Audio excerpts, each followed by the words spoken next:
কথা বলে না। দুই দল, একটা হলো জিন আর একটা হলো মানুষ। কিন্তু এই সূরা আসরের ভিতরে আল্লাহ তাআলা জিনকে কেন বাদ দিলেন? এখানে আল্লাহর বলা লাগতো ওই পূর্বের আয়াত অনুযায়ী, ইন্নাল জিন্না ওয়াল ইনসানা লাফি খুসর, নিশ্চয় জিন এবং মানুষ ক্ষতির ভিতরে। তাহলে আল্লাহ তাআলা ইবাদতের সময় জিন ইনসানকে একত্র করলেন। এই কথার দিকে খেয়াল করেন, কোন দিকে খেলে আছেন? গুরুত্বপূর্ণ, এখন আমাদের কথাগুলো গুরুত্ব দিয়ে শুনতে হবে। তো যেখানে আল্লাহ ইবাদতের কথা বললেন সেখানে জিন এবং ইনসানকে একত্র করলেন, ঠিক আছে।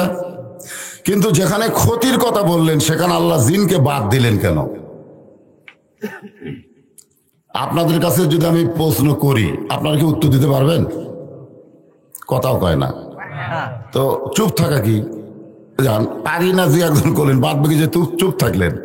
ফতোয়ার কিতাব আছে সুকুতু আনির রেজা, চুপ থাকা হলো জানার লক্ষণ। আপনার চুপ করে আছেন, তার মানে আপনার উত্তর দিবার পারবেন। হ্যাঁ, এখানে আল্লাহ কেন মানুষকে উল্লেখ করলেন এটা বুঝতে গিয়ে একটা গজল শোনেন। আদর করে মানুষ আল্লাহ বানায়া, কেমনে দিবেন ক্ষতির মধ্যে ফেলিয়া। আল্লাহর যত সৃষ্টি আছে, আকাশ বলেন, জমিন বলেন, গাছ বলেন, তরুলতা বলেন, পশু পাখি যা বলেন, গ্রহ বলেন, চন্দ্র বলেন, যা কিছু আপনি দেখতেছেন, আল্লাহর যত সৃষ্টি, সমস্ত সৃষ্টিকে আল্লাহ শুধু বলেছেন কুন, সঙ্গে সঙ্গে ফায়া কুন। কুন মানে কি? হও, আর সঙ্গে সঙ্গে হয়ে গেছে। শুধুমাত্র মানুষকে, আমাদের মানুষের আদি পিতার নাম কি? আদম আলাইহিস সালামকে আল্লাহ কুন ফায়াকুন শব্দ দিয়া সৃষ্টি করে নাই। আল্লাহর কুদরতি হাত, আল্লাহর হাত আছে না নাই? যেরকম আল্লাহ বলেছেন তাবারাকাল্লাযী বিয়াদিহিল মুলক, গোটা পৃথিবীর রাজত্ব, কর্তৃত্ব, মালিকানা কার হাতে? তাহলে বোঝা গেল আল্লাহর হাত আছে। জোরে কোন আল্লাহর হাত আছে। সেই কুদরতি হাত দিয়ে আল্লাহ তাআলা আমাদের বাবা আদম আলাইহিস সালামকে তৈরি করেছেন। সুবহানাল্লাহ বলেন। বর্তমানে যেখানে কাবা ঘর আছে, এখন যেখানে কাবা ঘর নাই, ওই কাবা ঘরের মাঝখান থেকে এক চিমটি মাটি, সুবহানাল্লাহ বলেন, যে মাটির ওজন হলো 42 মনেরও বেশি, ওই এক চিমটি মাটি কে নিয়ে গেছিল? আজরাইল। জোরে বলেন নাম কি? হ্যাঁ, আজরাইল নিয়ে আল্লাহকে দিছিল। সে মাটির ওজন হলো, কোন তাফসিরে লিখছে 42.5 মন। তাহলে আজরাইল কত বড় এখন চিন্তা করেন। এক সিমটি যদি যেরকম করে ধরছে এক সিমটি, তাই হচ্ছে 42 মনের বেশি। তাহলে আজরাইলের এক মুষ্টি নিলে কত হবে? কথা বুঝতেছেন তো? লাইলাতুল মিরাজে যখন নবী যাচ্ছিলেন, যাওয়ার সময় যে আসমানে ঈসা আলাইহিস সালাম আছে, ওই আসমানের এক সাইডে আজরাইল বসে আছে। জোরে করেন সুবহানাল্লাহ। তা আজরাইল ভাবে একটা প্লেটের দিকে, একটা প্লেট যেরকম কোনো ভাত খায় না, ওই প্লেটের দিকে তাকায় আছে। আল্লাহর নবী বললেন, জিবরাইল, ফেরেশতারা খায় না, কিন্তু তার সামনে থালার মতন কি যেন দেখতে পায়। জিবরাইল বলেন, ইয়া রাসূলুল্লাহ, ওটা খাওয়ার থালা না, ওটা হলো আজরাইলের সামনে গোটা পৃথিবী। জোরে করেন সুবহানাল্লাহ। তাহলে আজরাইলের কাছে পৃথিবী কি? একটা থালার সমান। আচ্ছা, আমাদের কাছে পৃথিবী কেমন? যালিকা ফাদলুল্লাহি ইউতিহি মান ইয়াশা আল্লাহু যুল ফাদলিল আযীম। আল্লাহর কতগুলো বান্দা আছে যাদের কাছে পৃথিবী হলো একটা ডিমের সমান। জোরে করেন সুবহানাল্লাহ। সুবহানাল্লাহ জোরে বলেন না কেন? তাহলে আজরাইল বড় না আল্লাহর কত বান্দা বড়? আল্লাহর কাছে কত বড়? থালার মতো, আর তাদের কাছে ডিমের মতো। হয়তো বলবেন, হুজুর এটা কেমনে সম্ভব? এই সম্ভবটা কেমনে একটু মনোযোগ দিয়ে শোনেন। আল্লাহ তাআলা তার কুদরতি চোখের পানি দিয়া, সুবহানাল্লাহ করবেন না, দুনিয়ার কোনো পানি না, কুদরতি চোখের পানি দিয়া আদম আলাইহিস সালামকে তৈরি করেছে। সুবহানাল্লাহ। কারণ শুকনা মাটি, ওটা তো শুকনা দিয়ে তো তৈরি করা যাবে না, ওটা কি করা লাগবে? আপনারা গিয়ে দেখবেন যে ইট যে তৈরি হয়, ইট এই ইট কি মাটি দিয়ে তৈরি হয়? খালি মাটি, এটার একটা ফর্মা আছে না? নাই যেরকম আছে, এই ফর্মার মধ্যে মাটি ঢুকতে গেলে সে মাটিটাকে কি করে? আপনার দেখছেন হায় হায় হায়, ও মাটিটা সাইজ করে, বুঝলেন? সাইজ করার পরে ফর্মার মধ্যে তোলে। তৈরি যখন সম্পূর্ণ হয়ে গেছে, তখন আল্লাহ তাআলা ঘোষণা দিলেন, লাকাদ খালাকনাল ইনসানা ফি আহসানি তাকবীর। মানুষের চেহারাকে, এই যে চেহারা অবয়বকে আল্লাহ তাআলা সবচাইতে সুন্দর করে সৃষ্টি করেছে, বলেন সুবহানাল্লাহ। আল্লাহ সমস্ত ফেরেশতাদের লক্ষ্য করে বললেন, রে ফেরেশতারা, তোমরা এসে দেখো আমি আল্লাহ কি বানাইছি। আল্লাহর আহ্বানে সমস্ত ফেরেশতা এসে আদম আলাইহিস সালামকে এক নজর দেখার জন্য ভিড় শুরু করলেন। ভিড় বোঝেন আপনারা? এই যে একটা বক্তা হঠাৎ বের হচ্ছিল, নাম হলো আজাহারি, নাম শুনছেন? আজাহারি। উনি একটা মাহফিলে যাচ্ছেন, সেটা হলো রংপুরের পীরগঞ্জে, দিনের বেলা। যে মাহফিলের লোকজন বসার যে সিস্টেম, সেটা হচ্ছে 1,02,000, কিন্তু মানুষ গেছে 10 লাখের বেশি। এখন মনে করেন জায়গা ছোট, মানুষ বেশি, একেবারে 6-7 কিলো দূর থেকে গাড়ি ঘোড়া, মানে যাওয়ার মতন, আপনি গাড়ি চলে যাবেন সে বুদ্ধি নাই, মানে গাড়ি ঘোড়াতে রাস্তাঘাট সব ব্লক। অনেক লোক হাজার হাজার টাকা খরচ করে গাড়ি নিয়ে গেছে, কিন্তু তারা ফিরে আসতেছে আর বলতেছে গেলাম ঠিকই, কিন্তু দেখাটাও হলো না। গেলাম ঠিকই, তো আপনারা বলেন তো, যত মানুষই ওখানে যে দেখতে গেছিল আজহারিকে, সেই মানুষের চাইতে ফেরেশতার সংখ্যা কম না বেশি? মানে প্রত্যেকটা মানুষের সাথে কয়টা করে আছে? কয়টা করে আছে? যখন আল্লাহ বললেন আমি কি বানাইছি, এইটা দেখার জন্য আল্লাহর কোটি কোটি ফেরেশতারা ভিড় করলেন। এর ঘাড়ের উপর লাফ দিয়ে ওঠে, ওর ঘাড়ের উপর লাফ দিয়ে ওঠে, শুধু এক নজর আদমকে দেখার জন্য। সঙ্গে সঙ্গে আল্লাহ বললেন, ফেরেশতারা এইভাবে আদমকে দেখতে পাবে না, আদমকে যদি দেখতে চাও তাহলে তাওয়াফ শুরু করে দাও। সুবহানাল্লাহ বলেন। গোটা পৃথিবী থেকে মক্কা মদিনায় মানুষ কত যায় আপনারা জানেন? আমি তো 2 বার গেছি, 50-60 লক্ষ লোক। আর আজহারিক দেখবে গেছে কত লোক? আজ পর্যন্ত কোনোদিন কোন লোক এসে বলছে যে এত মানুষের ভিড়, আমি কাবা দেখতে পেলাম না। এ কথা কে কইছে? বরং কি কইছে? কাবা ঝাড়ে ছেড়ে দেখছি পরে। তাহলে এত লক্ষ লক্ষ মানুষ হওয়ার পরেও কাবা দেখতে যদি কোনো অসুবিধা না হয়, তাহলে 10 লক্ষ মানুষ গিয়ে আজহারিকে দেখতে পেল না কেন? লক্ষ লক্ষ মানুষ কাবা দেখতেছে, কারণ কি? দেখার একটা সিস্টেম আছে, দরকার আছে না নাই? এই সিস্টেমটা কে বলে দিলেন? আদমকে যদি দেখতে চাও তাহলে তোমরা ঘুরে ঘুরে তাওয়াফ শুরু করে দাও। যখন দুনিয়ার কোনো কাবা ছিল না, যখন দুনিয়ার কোনো কাবা ঘর তৈরি হয় নাই, তখন ফেরেশতাদের কাবা হলেন আমাদের আদম বাবা। সোনার বলবেন না? আমাদের কাবা আছে মক্কায়, আর ফেরেশতাদের কাবাকে জোরে বলেন। সমস্ত ফেরেশতারা যখন তাওয়াফ শেষ করলেন, মানে 7 পাক দিলেন, ধরে কোন কয় পাক? দেখা শেষ। তখন আল্লাহ বললেন, উসজুদু লি আদামা, শুধুমাত্র তাওয়াফ করলে হবে না, আদমকে সেজদা করো। সঙ্গে সঙ্গে ফেরেশতাদের মধ্যে একজন, যদিও ফেরেশতা নয় কিন্তু ফেরেশতাদের মধ্যে বড় হয়েছে, ওর নাম আগে ছিল আজাজিল। জোরে বলেন, নাম কি? আজাজিল। এরপরেই কিন্তু হয়ে গেছে ইবলিস। শুধু একটা সেজদা না করার কারণে যদি ইবলিস হয়, আর যারা 5 ওয়াক্ত নামাজ পড়ে না এরা কি হয়েছে? মসজিদের উন্নয়ন কল্পে মাহফিল বড় হরিপুর জামে মসজিদ। ইল্লা ইবলিস আবা ওয়াস্তাকবার, শুধুমাত্র অহংকার করে একজন সেজদা করলো না, তার নাম হলো ইবলিস। ও বলতেছে আল্লাহ না, সেজদা কেবলমাত্র আপনাকেই করব, আপনি ছাড়া অন্য কাউকে আমি সেজদা করব। ইমান ভালো না খারাপ? খারাপ কোথায় হলো? এত ভালো ইমান যে শুধু আপনাকে ছাড়া অন্য কাউকে সেজদা করব না।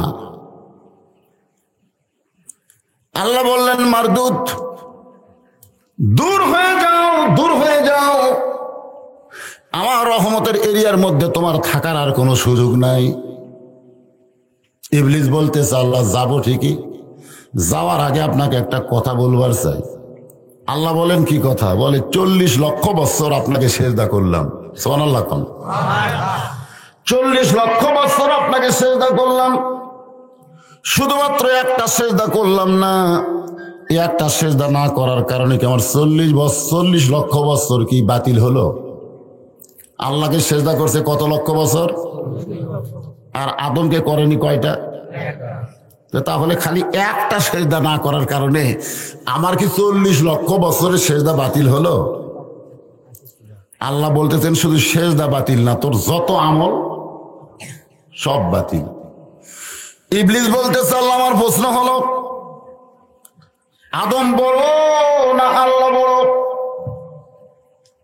ইবলিস প্রশ্ন করতেছে আল্লাহকে। আপনি আগে উত্তর দেন না, আল্লাহ উত্তর দিবে। সবসময় হা করেন, 2-1 সময় মুখ বন্ধ করে থাকা লাগে। সূরা আসরের তাফসীর শুনবেন না, ইন্নাল ইনসানা লাফি খুসর, বোঝা লাগবে না? ইবলিস বলতেছে আল্লাহ আদম বড় না আল্লাহ বড়? আল্লাহ বলে আদম, ইবলিস তোমার কি মনে হয়? ইবলিস বলতেছে আমার মন বলতেছে আদমই বড়। 40 লক্ষ বছরের সেজদা বাতিল হলো এক সেজদা না দেওয়ার কারণে। আল্লাহ ডাকতে বলে ইবলিস, তুমি যাকে সেজদা করো নাই তারে তুমি চিনো? তুমি যাকে সেজদা করো নাই, অহংকার করে সে আদমকে তুমি চেনো? আজকে শুনে নাও, আমি আল্লাহর চাইতেও আদমকে আমি বেশি ভালোবাসি। জোরে কোন সুবহানাল্লাহ, সুবহানাল্লাহ, জোরে কোন। আদর করে মানুষ আল্লাহ বানায়া কেমনে দিবেন ক্ষতির মধ্যে ফেলিয়া। আল্লাহ বলেন জিবরাইল তুমি ইমাম হও। তুমি কি হও? আর সমস্ত ফেরেশতা হবে মুসল্লি, আর কাবা হবে আদম। জোরে কর সুবহানাল্লাহ। আদমকে আল্লাহ দান করাই দিলেন, জিবরাইলকে হইতে বললেন ইমাম, আর সমস্ত ফেরেশতা হয়ে গেল মুসল্লি। আল্লাহ বললেন উসজুদু লি আদামা, এখন আদমকে সেজদা করো। ফেরেশতা জিবরাইল সমস্ত ফেরেশতাদের ইমাম হইয়া সেজদাত গেলেন। এখানে কিন্তু রুকু নাই, শুধু কি কোরআনে আল্লাহ বলেছেন ইয়া আইয়ুহাল্লাযীনা আমানু রুকউ ওয়াসজুদু ওয়া'বুদু রাব্বাকুম। রুকুর কথা আছে, আছে না নাই? জোরে কোন আছে না নাই? আমরা যখন নামাজ পড়বো রুকু ছাড়া কোনো নামাজ আছে? এ কথা কর না কেন? আছে, আছে তো। আসলে জানাজার নামাজ না, আমরা বাংলাদেশের 99% মানুষ ভুল করে কয় জানাজার নামাজ। জানাজার কোন নামাজ যার মধ্যে রুকু নাই, সেজদা নাই, ওইটা কোনোদিন নামাজ হতে পারে না। ওইটার নাম হলো দোয়া। যারা বলেন নাম কি? আজকে ক্লিয়ার হয়ে নেন, জানাজাত কি আপনারা নামাজের নিয়ত করেন না দোয়ার নিয়ত করেন? এই কথা কর না কেন? নামাজ করলেন তো। এখন এক সেজদা দেওয়ার পরে জিবরাইল আর এক সেজদা দিছে। উসজুদু লি আদামের মধ্যে সেজদার কথা আছে, কিন্তু কয় সেজদা দেওয়া লাগবে তার কথা আছে। একটু হা হু কন। কোন সেজদার কথা 2টা দাও কি 4টা দাও এরকম কিছু আছে? শুধু বলেছে আদমকে সেজদা করো, এক সেজদা দিলেই চলতো। কিন্তু জিবরাইল সেজদা দেওয়ার পরে আবার সেজদাত গেছে। তো এখন সমস্ত মুসল্লি ফেরেশতারা তারাও তো ইমামকে অনুসরণ করে কয় সেজদা দিছে? সেজদা যখন কমপ্লিট হয়ে গেছে তখন আল্লাহ ফেরেশতাদের বলে নেই উসজুদু শব্দের অর্থ কি? ফেরেশতা বলতেছে সেজদা করো। তো তোরা 2 সেজদা দিলি কেন? ফেরেশতা বলে আল্লাহ আমাদের কোনো দোষ নাই, দোষ হলো ইমামের। কারণ আপনি ইমামকে অনুসরণ করতে বলেছেন, আমরা ইক্তেদা করেছি। এখন ইমাম যদি 2টা দেয়, আমাদের 2টা দিতে আপত্তি কোন জায়গায়? আল্লাহ বললেন ফেরেশতারা আমার বান্দারা যদি এরকম নামাজ পড়তো তাহলে 2 সেজদা দিত না, লোকমা দিত। ধরে কোন কি দিত? কিন্তু তোদের লোকমা নাই। আমাদের বাংলাদেশে আমরা লোকমা বুঝি না। লোকমা বুঝেন? লোকমা মানে কি? ইমাম যদি ভুল করে পিছন দিক থেকে মুসল্লিরা লোকমা দেয়। আজকে আমাদের বাংলাদেশে মসজিদের ইমাম ভুল করলে আমরা লোকমা দেই, কিন্তু সমাজের নেতারা যদি কোনো ভুল করে আমরা কোনোদিন লোকমা দেব? এবার সিংড়া উপজেলায় 13টা মাহফিল নিছি। ধরে কোন কয়টা? 13টা। আমি যদি একটা মাহফিলে না আসি, বিজ্ঞাপনে আমার নাম আছে কিন্তু আমি আসিনি, যদি বলা হয় আমার পক্ষ থেকে হুজুর খুব অসুস্থ, তারপরে কি আপনারা মানবেন? আর আপনাকে এমপি সাহেব কয়টা আসেনি? একটা তো আসেনি, সবগুলোতে নাম আছে। চিন্তা করে দেখেন, এমপি নাম থাকার পরেও না আসলে কোনো কথা নাই। আমরা হুজুররা যদি খালি একটা মিস করি ফাটে ফেলে দিবি। কথা ঠিক না? তার মানে বোঝা গেল আমরা যদি ভুল করি লোকমা আছে, কিন্তু সমাজের নেতারা যদি ভুল করে কোনো লোকমা নাই। শুধুমাত্র মসজিদ ভালো রাইকা কোনো লাভ হবে না, মসজিদের আওতাধীন গোটা বাংলাদেশকে লোকমা দিয়ে আমাদের ভালো রাখা লাগবে। ধরে কোন ঠিক কি না? আমাদের চেষ্টা খালি মসজিদটা ভালো রাখো, বাদ বাকি যা হয়ে যাক। আপনি ভালো জায়গায় কতক্ষণ থাকেন? 5 ওয়াক্ত নামাজে, এই যে আপনি 5 ওয়াক্ত নামাজে হিসাব করেন তো ভালো জায়গার মধ্যে আপনি কতক্ষণ থাকেন? কতক্ষণ? প্রত্যেক ওয়াক্ত যদি 20 মিনিট করে ধরেন, এটা বেশি ধরলাম আর কি। অনেক লোক তো শেষে যা আগে আসে, এরকম লোক বেশি না? অনেকে শেষে যাবি আবার আগে বাড়াবে। এর কি হিসাব করলে তো 5 ওয়াক্ত মিলে 10 মিনিট হয়। কিন্তু আমরা যারা পাকা মুসল্লি 20 মিনিট করে ধরলে 100 মিনিট হবে। 24 ঘন্টার মধ্যে 100 মিনিট আমরা ভালো জায়গায় থাকি। আর বাদ বাকি সময় কোন জায়গায়? ওই যে মেয়ে মানুষের আমাকে একদম দেখায় বলতে হুজুর অনেক মেয়ে মানুষ হয়েছে। আমি অনেক 1 লক্ষ হলেও তো লাভ নেই, কারণ ওরা যা তাই। কথাটা বললেন যা আসলো, আমি যতই ওয়াজ করি জলসাজি বাংলা দেখা চলবি রে, ওরা আমার একটা ওয়াজও শুনবি না।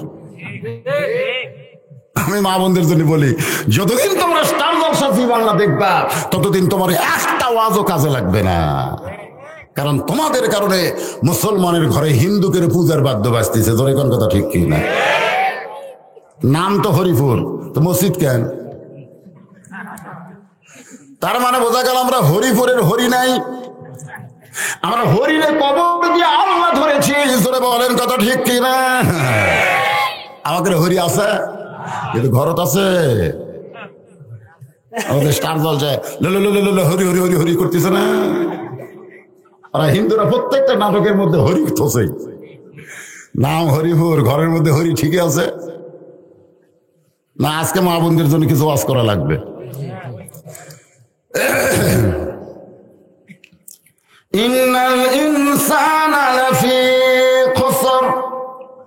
নিশ্চয় মানুষগুলো ক্ষতির মধ্যে। আল্লাহ কেন বললেন এটা বোঝানোর জন্য বলতেছি।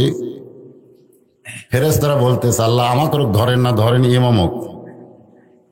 আল্লাহ বলে জিবরাইল আদমকে 1 সেজদা দিলেই চলতো, কিন্তু 2 সেজদা কেন দিলা? জিবরাইল বলতেছে আল্লাহ আমি যে 2 সেজদা কেন দিলাম সেটা কেউ না জানলে আপনি জানেন। সুবহানাল্লাহ। আপনারা বলেন তো জিবরাইল যে 2 সেজদা দিছে কেন দিছে আল্লাহ জানে না? তারপরেও জিবরাইলের মুখে আল্লাহ এই জন্যই বলাতে চান মানুষকে আল্লাহ কত ভালোবাসেন এইটা বোঝানোর জন্য আল্লাহ বলে, জিবরাইল আমি জানার পরেও তোমার মুখে শুনতে চাই। জানার পরেও মা তার সন্তানকে সাজায় দিছে, সকালবেলা বাপের সঙ্গে নানার বাড়িতে গেছে। আপনার কত মা জানে কি জানে না? তো বিকালে যখন সন্তান ফেরত আইছে তখন মা জিজ্ঞেস করে, বাবু তুমি কোথায় গেছিলে বাবু? আপনার কত বাবু কোথায় গেছিল মা জানে না, কিন্তু বাবুর মুখে কেন শুনতে চায়? কারণ মা তার বাপ মাকে এত ভালোবাসে। ওই ছোট বাচ্চার কথা যখন নানা নানির কথা শুনবে তখন মার কলিজা ভরে যাবে। আল্লাহ আদমকে এত ভালোবাসে, জানার পরও জিবরাইলের মুখে শুনতে চায়। সুবহানাল্লাহ জোরে কয়। কোন সময় সুবহানাল্লাহ 60 কোয়া লাগবে তাও জানেন না আপনারা? কত বড় কথা! আদমকে আল্লাহ কত ভালোবাসে এটা জিবরাইল মুখে আল্লাহ শুনতে চায়। ফেরেশতা জিবরাইল বলে, আল্লাহ প্রথম সেজদা দিয়েছে আপনার হুকুমে। তার মানে কি বোঝা গেল? উসজুদু লি আদমা, ফেরেশতাকে আদমও সেজদা দিছে। এ কথা কন, ফেরেশতাকে আদমক সেজদা দিছে না আল্লাহর হুকুমকে দিছে? এটা বুঝবেন। ফেরেশতারা সেজদা দিয়েছে আল্লাহর হুকুমকে। জিবরাইল বলতেছে প্রথম সেজদা দিয়েছি আপনার হুকুমে। কিন্তু সেজদার ভিতরে গিয়ে দেখতে পাই, সেজদার ভিতরে গিয়ে দেখতে পাই ওই ছোট্ট আদমের ভিতরে আপনি আল্লাহরই দেখা যায়। আদর করে মানুষ আল্লাহ বানায়া কেমনে দিবেন জাহান্নামে ফেলিয়া। এখন কি বুঝলেন যে ইন্নাল ইনসানা লাফি খুসর? আল্লাহ যে বললেন নিশ্চয়ই মানুষগুলো ক্ষতির ভিতরে, এই কথা কি আল্লাহ ইচ্ছা করে কইছে? এই কথা আল্লাহ বলেছে আদর করে। কারণ যে সন্তানকে যেই বাবা বেশি আদর করে সেই সন্তানকে সেই বাবা কিন্তু আবার বেশি সতর্ক করে। করে কি করে না? খবরদার ওই রাস্তার দিন যাস না, খবরদার ওই সাইডে দিন যাস না। তার মানে কি? তার মানে সন্তানকে এত ভালোবাসে যে ওই জায়গায় গেলে সন্তানের বিপদ হবে, এজন্য বাবা নিষেধ করে। আল্লাহ বললেন ক্ষতির মধ্যে পড়বে না, ইল্লাল্লাযীনা আমানু ওয়া আমিলুস সালিহাত ওয়া তাওয়াসাউ বিল হাক্কি ওয়া তাওয়াসাউ বিস সবর। এই 4টি আমল যাদের মধ্যে থাকবে, 4টি কাজ যারা করবে, তারা কোনোদিন ক্ষতির মধ্যে পড়বে না। 1 নম্বর হলো ঈমান। জোরে কোন 1 নম্বর কি? ঈমান মানে কি? ঈমান মানে হলো বিশ্বাস। শোনেন ভাই, আমি তো সিংলা বহু মাহফিল করি কি করি না? কিন্তু হরিপুরের মাহফিল আজকে বড় না ছোট? এ কথা কর না কেন? বড় না ছোট? বড়। এটা বড়। ছোট মাহফিল তো হুহা করেন না কেন? বাছাই করা বান্দাদেরকে আল্লাহ আজকে এখানে পাঠাই দিছে, এটা বাছাই করা। তো আপনার যে কয়জন আইছেন, নামই তো হরিপুর, আপনার কি হরি হরি করবেন? সরলা করা লাগবে না? মাঝে মধ্যে কথা বলা লাগবে না? হ্যাঁ। 1 নম্বর হলো ঈমান। জোরে করে 1 নম্বর কি? ঈমানের কথা আল্লাহ আগে কেন বললেন? কারণ ঈমান যদি না থাকে আপনি যত আমল করেন একটা আমলও আল্লাহর দরবারে কাজে আসবে। সেই ঈমানটা কি? বিশ্বাস। সে বিশ্বাসটা কেমন? আল্লাহ বললেন, ইন্নাল্লাযীনা ক্বালু রাব্বুনাল্লাহু সুম্মা ইসতাকামু তাতানাজ্জালু আলাইহিমুল মালাইকা আল্লা তাখাফু ওয়ালা তাহজানু ওয়া আবশিরু বিল জান্নাতিল্লাতী কুনতুম তুআদুন। এক বিশ্বাসী মানুষকে জান্নাতে নিয়ে যাবে। একটা বিশ্বাস। আপনি যদি একটা আমলও না করেন, শুধুমাত্র আল্লাহকে বিশ্বাস করেন, মান কালা লা ইলাহা ইল্লাল্লাহু ফাদাখালাল জান্নাহ। আল্লাহ রাসূল বলেছেন, কেউ যদি বলে লা ইলাহা ইল্লাল্লাহ মুহাম্মদ রাসূলুল্লাহ বলার সঙ্গে সঙ্গে সেই ব্যক্তি জান্নাতে প্রবেশ করবে। এখন আমরা খেয়াল করে দেখি তো আমাদের বিশ্বাসটা ঠিক আছে কিনা, একটু দেখার দরকার আছে না নাই? দরকার আছে না নাই? আবু বকর রাদিয়াল্লাহু যখন ঈমান গ্রহণ করেছে তখন কিন্তু এই আয়াত নাজিল হয়নি। শোনেন, যে আয়াতটা আমি এখন তেলাওয়াত করলাম বিশ্বাসের উপরে, হযরত ওসমান ঈমান গ্রহণ করেছে, এই আয়াত আল্লাহ নাজিল করে নাই। হযরত আলী ঈমান গ্রহণ করেছে, আয়াত নাজিল হয় নাই। খাদিজাতুল কুবরা ঈমান গ্রহণ করেছে, আয়াত নাজিল হয় নাই। কিন্তু যেই মাত্র হযরত বেলাল ঈমান গ্রহণ করলো, সঙ্গে সঙ্গে আয়াতটা আল্লাহ নাজিল করে দিল। আপনার বলেন তো, এর আগে তো আরো ঈমান গ্রহণ করছে, তখনই আল্লাহ আয়াত নাজিল করে নাই। কিন্তু বেলাল ঈমান গ্রহণ করার সাথে সাথে আয়াত নাজিল হলো। এই কারণেই যে ওদের ঈমান রক্ষা করা খুব সহজ, কারণ ওদের মুনিব একটা, ধরে কোন কয়টা, আর বেলালের ঈমান রক্ষা করা খুব কঠিন, কারণ বেলালের মুনিব হলো দুইটা। বর্তমানে আমাদের বাংলাদেশের ঈমান রক্ষা করা খুব কঠিন, কারণ আমাদের মুনিব হলো দুইটা। ধরে কোন কয়টা, একটা হচ্ছে আল্লাহ আর একটা হলো সরকার। আমাদের মতো বক্তারা ওয়াজ করতে আসে, আল্লাহর খেয়াল না করে আগে সরকারের খেয়াল করে, যে কোন ওয়াজ করা যাবে, কোনটা করা যাবে না, কোনটা করলে জেল হবে, কোনটা করে। আমাদের মধ্যে অনেকের এরকম কথা আছে, আল্লাহ লাগে হিল্লাও লাগে, আছে না নাই? ধরে করা খালি আল্লাহ দে হয় করে, খালি আল্লাহ দে হয় না তো, আল্লাহ লাগে হিল্লাও লাগে। এই যে আল্লাহ লাগে হিল্লা লাগে না, যতক্ষণ পর্যন্ত এইটা ভিতরে মজবুত না হবে ততক্ষণ আপনার ঈমান আল্লাহর দরবারে কবুল হবে না। এখন আপনার উপর আমি যেই বলবো আল্লাহ লাগে, আপনার হিল্লা লাগে না, বলতে পারবেন না? আল্লাহ লাগে কিন্তু হিল্লা আরো জোরে জোরসে বলুন, সার না দিলে আবাদ হবে, সার না দিলে আবাদ হবে। চিকিৎসা না করলে রুগী বাঁচবে, ব্যবসা না হলে খাবো কি, চাকরি না হলে তো বাঁচবো না। এরকম কথা কি মুখ দিয়ে ফস করে বার হয় না? একটু আসেন। এক নম্বর হলো ঈমান। ঈমান গ্রহণ করলেন হযরত বেলাল, আল্লাহ আয়াত নাজিল করলেন, গভীর রাতে আয়াতটা নাজিল করেছে। সুবহানাল্লাহ কোন সুবহানাল্লাহ। নবী বেলালকে ডাক দিয়ে বলেন, বেলাল তুমি বলো তো প্রকাশ্যে ঈমান গ্রহণ করছো না গোপনে? বেলাল বলে, হুজুর বর্তমানে যে পরিবেশ আমার, প্রকাশ্যে ঈমান গ্রহণ করার কোনো সুযোগ নাই। রাসূল বললেন, বেলাল তোমার জন্য আল্লাহ আয়াত নাজিল করেছে, যেটা কলিজার মধ্যে জায়গা দিয়েছো, শত বিপদ আপদে সেইটা যেন তুমি ত্যাগ করো না। যদি তুমি শত বিপদ আপদ মুসিবতের মধ্যেও ঈমানটাকে অন্তরে রাখতে পারো, আল্লাহ ঘোষণা করেছেন ফেরেশতা দিয়া, আল্লাহ তাখাফ তোমার কোনো ভয় নাই, ওয়ালা তাহজান তোমার কোনো চিন্তা নাই, ওয়া আবশিরু বিল জান্নাহ এই দুনিয়া থেকে মরার আগেই আল্লাহ তোমাকে জান্নাত দেখায়া তারপরে মৃত্যু দিবে। এখন বলেন তো, বেলালের কাছে দুনিয়ার গুনতির মধ্যে আছে?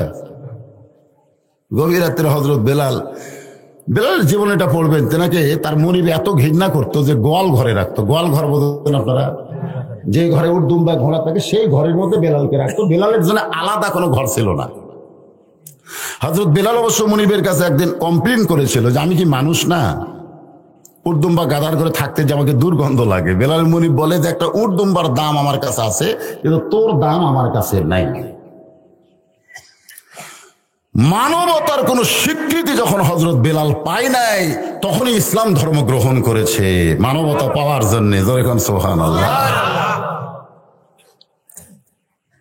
গভীর রাত্রে ফেরত গেছে গোয়াল ঘরে, ঈমান গ্রহণের পরে গিয়ে দেখে উট দুম্বা গাদাগুলো সব দাঁড়িয়ে আছে, কারো নিচে কোনো পেশাব নাই, পায়খানাই না। সুবহানাল্লাহ। আসতে গেলেন কেন? মাল্লাহুল মাওলা ফালাহুল কুল। কেউ যখন মওলার হয়ে যায়, কুল মাখলুক আল্লাহ তার জন্য গোলাম বানায় দেয়। ধরে কোন সুবহানাল্লাহ। আল্লাহ হয়তো উর্দুম্বা গাধাকে বলেছে, পেশাব পায়খানা যা করবি দিনের বেলায়, রাত্রি করতে পারবি না, কারণ এতদিন বেলাল একলা ছিল, এজন্য পেশাব পায়খানা করছিস। কিন্তু আজকে বেলাল তো একলা থাকবে না, বেলালের সাথে আমি আল্লাহ থাকবো। ধরে কোন সুবহানাল্লাহ। কারণ ঈমান তারা গ্রহণ করেছে, তাদের সাথে কি আছে? আরো জোরে। এটা আমার কথা না, আল্লাহর কথা।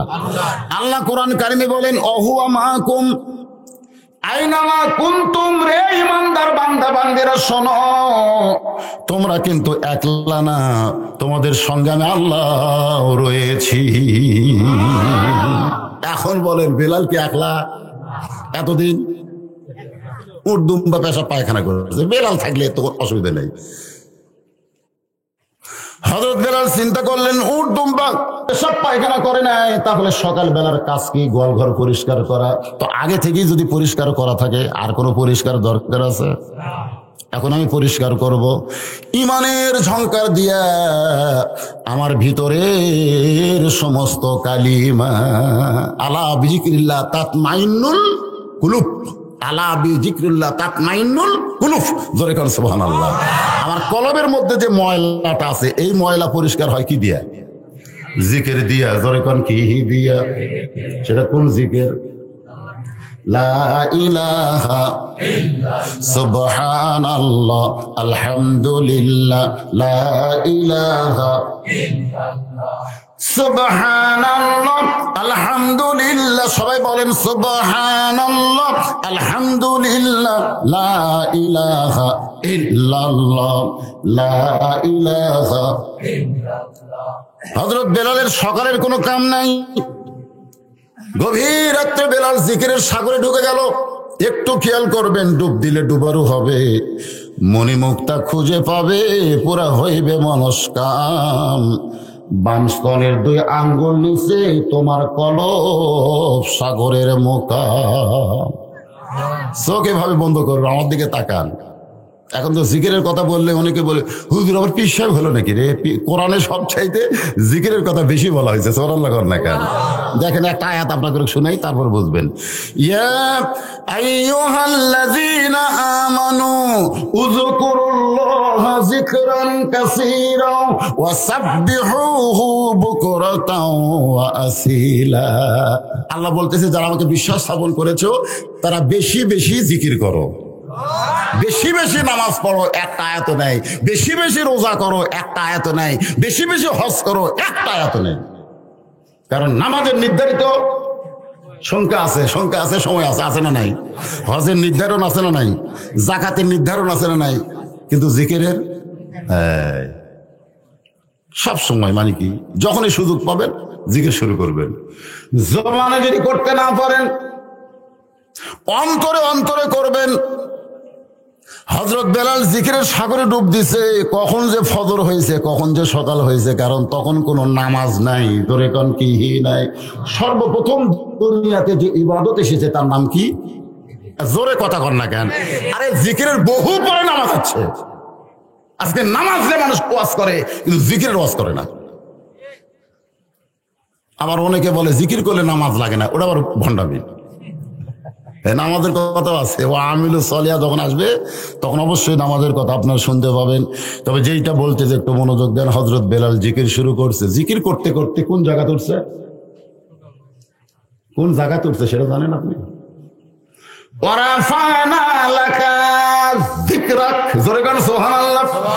জিকির করতে করতে মানুষ জিকিরের মালিক আল্লাহ পর্যন্ত পৌঁছে যায়। জোরে গান সুবহানাল্লাহ। দেহ আছে গোয়াল ঘরে, কিন্তু বেলালের রুহটা আমার আল্লাহর মধ্যে বিলীন হয়েছে। এক জগ পানির মধ্যে এক মুষ্টি চিনি দিয়া 2টা ঘন্টন মারলে ওই পানির মধ্যে চিনি যেমন বিলীন হইয়া যায়, শত চেষ্টা করলেও যেমন ওই পানির মধ্যে চিনি খুঁজে পাওয়া যায় না। আল্লাহর কোন বান্দা কলবের দিকে মোতাবাজ্জ হয়ে যখন আল্লাহর জিকির করে, যতক্ষণ জিকিরের মধ্যে থাকে ওই বান্দাকে আল্লাহ থেকে ততক্ষণ আলাদা করা যায় না। অন্যান্য গোলামেরা মনিবের কাছে রিপোর্ট করছে, মনিব বেলাল আজকে আলসা হয়ে এমন ঘুম পাড়তিছে যে গোয়াল ঘরের দরজা পর্যন্ত খোলেনি। এমনি তো মনিব বেলালকে দেখতে পারে না, তার উপর যদি আবার অভিযোগ হয়, অভিযোগ না, কথা বুঝতেছেন না? বর্তমান সরকার এমনি তো আলেম করে দেখতে পারে না, তারপরে যদি আবার অভিযোগ দেয় মৌলবি করে দেখতে পারে। জোরে গেলে কয় দাওয়াত পাশে, আসতে গেলে কয় কত পায় খাওয়া খাচ্ছে, যত দোষ চাষ টলে বসে খালি বলবি করে। জোরে কর কথা ঠিক কিনা? সাধারণ লোকের চোর ডাকাতের কোনো দোষ ধরার টাইম নাই তো। একটু মনোযোগ দেবেন। এমনি তো বেলালকে দেখতে পারে না, আবার সেই বেলালের বিরুদ্ধে অভিযোগ বেলাল আলসা হয়ে ঘুম পাড়তেছে, এখন পর্যন্ত গোয়াল ঘরের দরজা খোলে নাই। বেলালের মনিব চামড়ার চাবুক নিয়ে রাগ করে এক ধাক্কা দিয়ে বেলালের দরজা খুলে দেখে গোটা ঘর পরিষ্কার। বেলালের মুনিব বলতেছে, এই গোলামের বাচ্চা গোলামেরা, তোরা যে বেলালের বিরুদ্ধে অভিযোগ করলি, বেলাল আলসা হয়ে ঘুম পাড়তেছে, কিন্তু গোয়াল ঘরের মধ্যে ঢুকে দেখি তোরা ঘুম থেকে ওঠার আগে বেলাল পরিষ্কার করেছে। আপনারা বলেন তো মনিব ঠিক কইছে না ভুল কইছে? হ্যাঁ, ভুল কইছে। কোথায় ভুল? তোরা ঘুম থেকে ওঠার আগে বেলাল ঈমান দিয়া তার জীবনের সমস্ত কালিমাকে পরিষ্কার করেছে। আসলে মনিব ওইটা কয় না, কিন্তু কথাটা ঠিকই আছে। তোরা যখন ঘরের মধ্যে ছিলি তখন বেলাল কি করছে? গোয়াল ঘরের কথা বলতেছে মনিব, কিন্তু বেলাল কোন ঘর পরিষ্কার করছে? মন আমার দেহ ঘড়ি সুন্দর করি বানাইছে কোন কারিগরে, মন তুই রইলি খাঁচার আসে, খাঁচা যে তোর কাঁচা বাসে, কোন দিন খাঁচা পড়বে খসে, কোন দিন খাঁচা পড়বে খসে, জ্ঞানী গুণী কয় খাঁচার ভিতর অসীন পাখি কেমনি আসে যায়। আল্লাহর বান্দার একটু মনোযোগ দেন। বেলাল রে বেলাল, তোর বিরুদ্ধে গোলামেরা নালিশ করেছে, তুই আলসা হয়ে গেছিস, ঘুম পাড়তেছিস। কোথায় বেলাল? বেলালের কাছেই, কিন্তু বেলালের মনিব চিল্লায়, কিন্তু বেলালের কানের মধ্যে কথা ঢোকে না, কারণ বেলাল আসল মনিবের প্রেমে পড়েছে। আজকে আমাদের বাংলাদেশে আসল মুনিবের প্রেমে যারা পড়বে, নকল মুনিবকে তারা তোয়াক্কা করবে না। ধরে কোন কথা ঠিক কি না? কিন্তু আমাদের অবস্থা কি? 1200 টাকার জুতা মসজিদ দরজা না থেকে ভিতরে থুই, যেখানে নামাজ পড়ে কাঠের বাক্সে জুতা রাখছে। কেউ তো আর মসজিদে নাই, একলাই চোর মনে করতেছে, কেউ নাই দেখি। আর জুতা কোন জায়গা যায় দেখে, ওরে বাবা খুব চালাক। কাঠের বাক্সের কাছে নামাজ পড়তেছে, কাঠের বাক্সে জুতা রাখছে। চোর ভাবতে জোহরের সুন্নত 4 রাকাত, কেবল 1 রাকাত হচ্ছে, এখনো 3 রাকাত বাকি আছে, জুতা নিয়ে চলে যাবে এই মনে করে কেবল হাত দিছে। ওই খপ করে নামাজ বাদ দিয়ে চোরের হাত ধরছে। চোর বলতেছে, আল্লাহ বড় চোর কে? আমি জুতা চোর না নামাজ চোর? আজকে আমাকে মন 2 দিকে চলে গেছে, জুতাও বাঁচান লাগবে, নামাজও পড়া লাগবে। তোর কথা ঠিক কিনা? মানে সরকারের বিরুদ্ধেও কোনো কথা বলবো না, সরকার যা করে করুক, আবার আল্লাহকে ধরা লাগবে, এত সহজ না। 2 মুনিব নিয়ে কোনোদিন ঈমান ঠিক হবে না। জোরে তোর কথা ঠিক। বেলাল বেলাল বলে চিৎকার দেয়, কিন্তু বেলাল প্রেম করতেছে কার সাথে? বেলালের মুনিব কয়, আমার কাছে বেলাল বসে ঝুঁকতেছে, এরকম ঝুঁকতেছে। দেখবেন যখন আল্লাহর কোরআনের সঙ্গে কেউ প্রেম করে, ছোট ছোট বাচ্চারা হাফিজে মাদ্রাসাকে দেখবেন এর কোরআন সব খালি ঝুঁকতেছে না? তার মধ্যে কি অন্তর থেকে কোরআন, কোরআন থেকে অন্তর একেবারে লাগালাগি হয়ে গেছে। সুবহানাল্লাহ বলেন। এমন সময় বেলালের চাবুক, ওই মুনিবের চাবুক বেলালের পিঠে মারছে, যে আমি মুনিব হইয়া তোরে ডাকি, তুই আমার ডাকি সাড়া দিস না। ঘাটতিরা যেই বাড়ি মারছে, জবান ফসকে বের হয়ে গেছে, লা ইলাহা ইল্লাল্লাহু মুহাম্মাদুর রাসূলুল্লাহ। আমাদেরকে যদি মারতো আমরা কি বলতাম? ও বাবারে, ও মারে। জোরে কোন কথা ঠিক কি? কিন্তু বেলাল কি কইছে? তার মানে কি আমাদের ভিতরে আর একটা মুনিব হয়ে আছে, বাপ মাও, শ্বশুর শাশুড়ি, বহু কিছু। আমরা কষ্টে বলে আমরা আগে মাওক ডাকি, মারে। আপনি যতই মাওক ডাকেন, আপনার মাও কি করবে?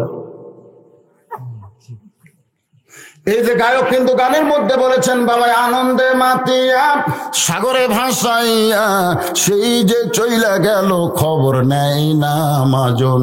গানটা খেয়াল করবেন। মাজন ধরিয়া উদরে কতই যতন করে, 10 মাস পরে পায় প্রসবের বেদনা। এমন দরদি আখেরাতে এমন দরদি আখেরাতে কেউ হবে না। এ কথা কিন্তু গায়ক বলেনি, গায়ক কিন্তু চিটিং করছে। এমন দরদি ভবে কেউ হবে না, তার মানে বোঝা গেল মায়ের দয়া বাপের দয়া শুধু দুনিয়ার সাথে সম্পর্কিত, আর আমার আল্লাহর দয়া শুধু দুনিয়া নয়, জান্নাত পর্যন্ত সম্পর্কিত। তাহলে কোনটা আমাদের আপন, বাপ মাও না আল্লাহ? না, বাপ মাও আপন দুনিয়াতে, কিন্তু আল্লাহ আপন সব জায়গায়। তাহলে আমাদের বিপদে পড়লে সর্বপ্রথম কার নাম বের হবে? আরো জোরে জোরসে বলেন। বিপদ আপদ মুসিবত সর্বসময় আল্লাহ বলেছেন ইজা আসাবাতুহুম মুসিবাতুন ক্বালু ইন্না লিল্লাহি ওয়া ইন্না ইলাইহি রাজিউন। বেলালের মুনিবের চাবুক পড়ে গেছে, যেই বলছে লা ইলাহা ইল্লাল্লাহ মুহাম্মাদুর রাসূলুল্লাহ, সঙ্গে সঙ্গে মুনিবের চাবুক পড়ে গেছে। তার মানে বোঝা গেল যেখানে আল্লাহ শব্দ উচ্চারণ হবে সেখানে শয়তানের শক্তি জুরি না কমজুরি? আমাদের বাংলাদেশের মুসলমান তো আল্লাহু আকবার ভুলে গেছে। একটা অন্যায় দেখেন, আপনারা 500 জন তাকবীর নিয়ে মিছিল শুরু করেন, কিছু কুলাবি এখন কিছু কুলাবে না, বাবা জেলত যমুনা রে, জেলত যমুনা রে, খালি ভয়।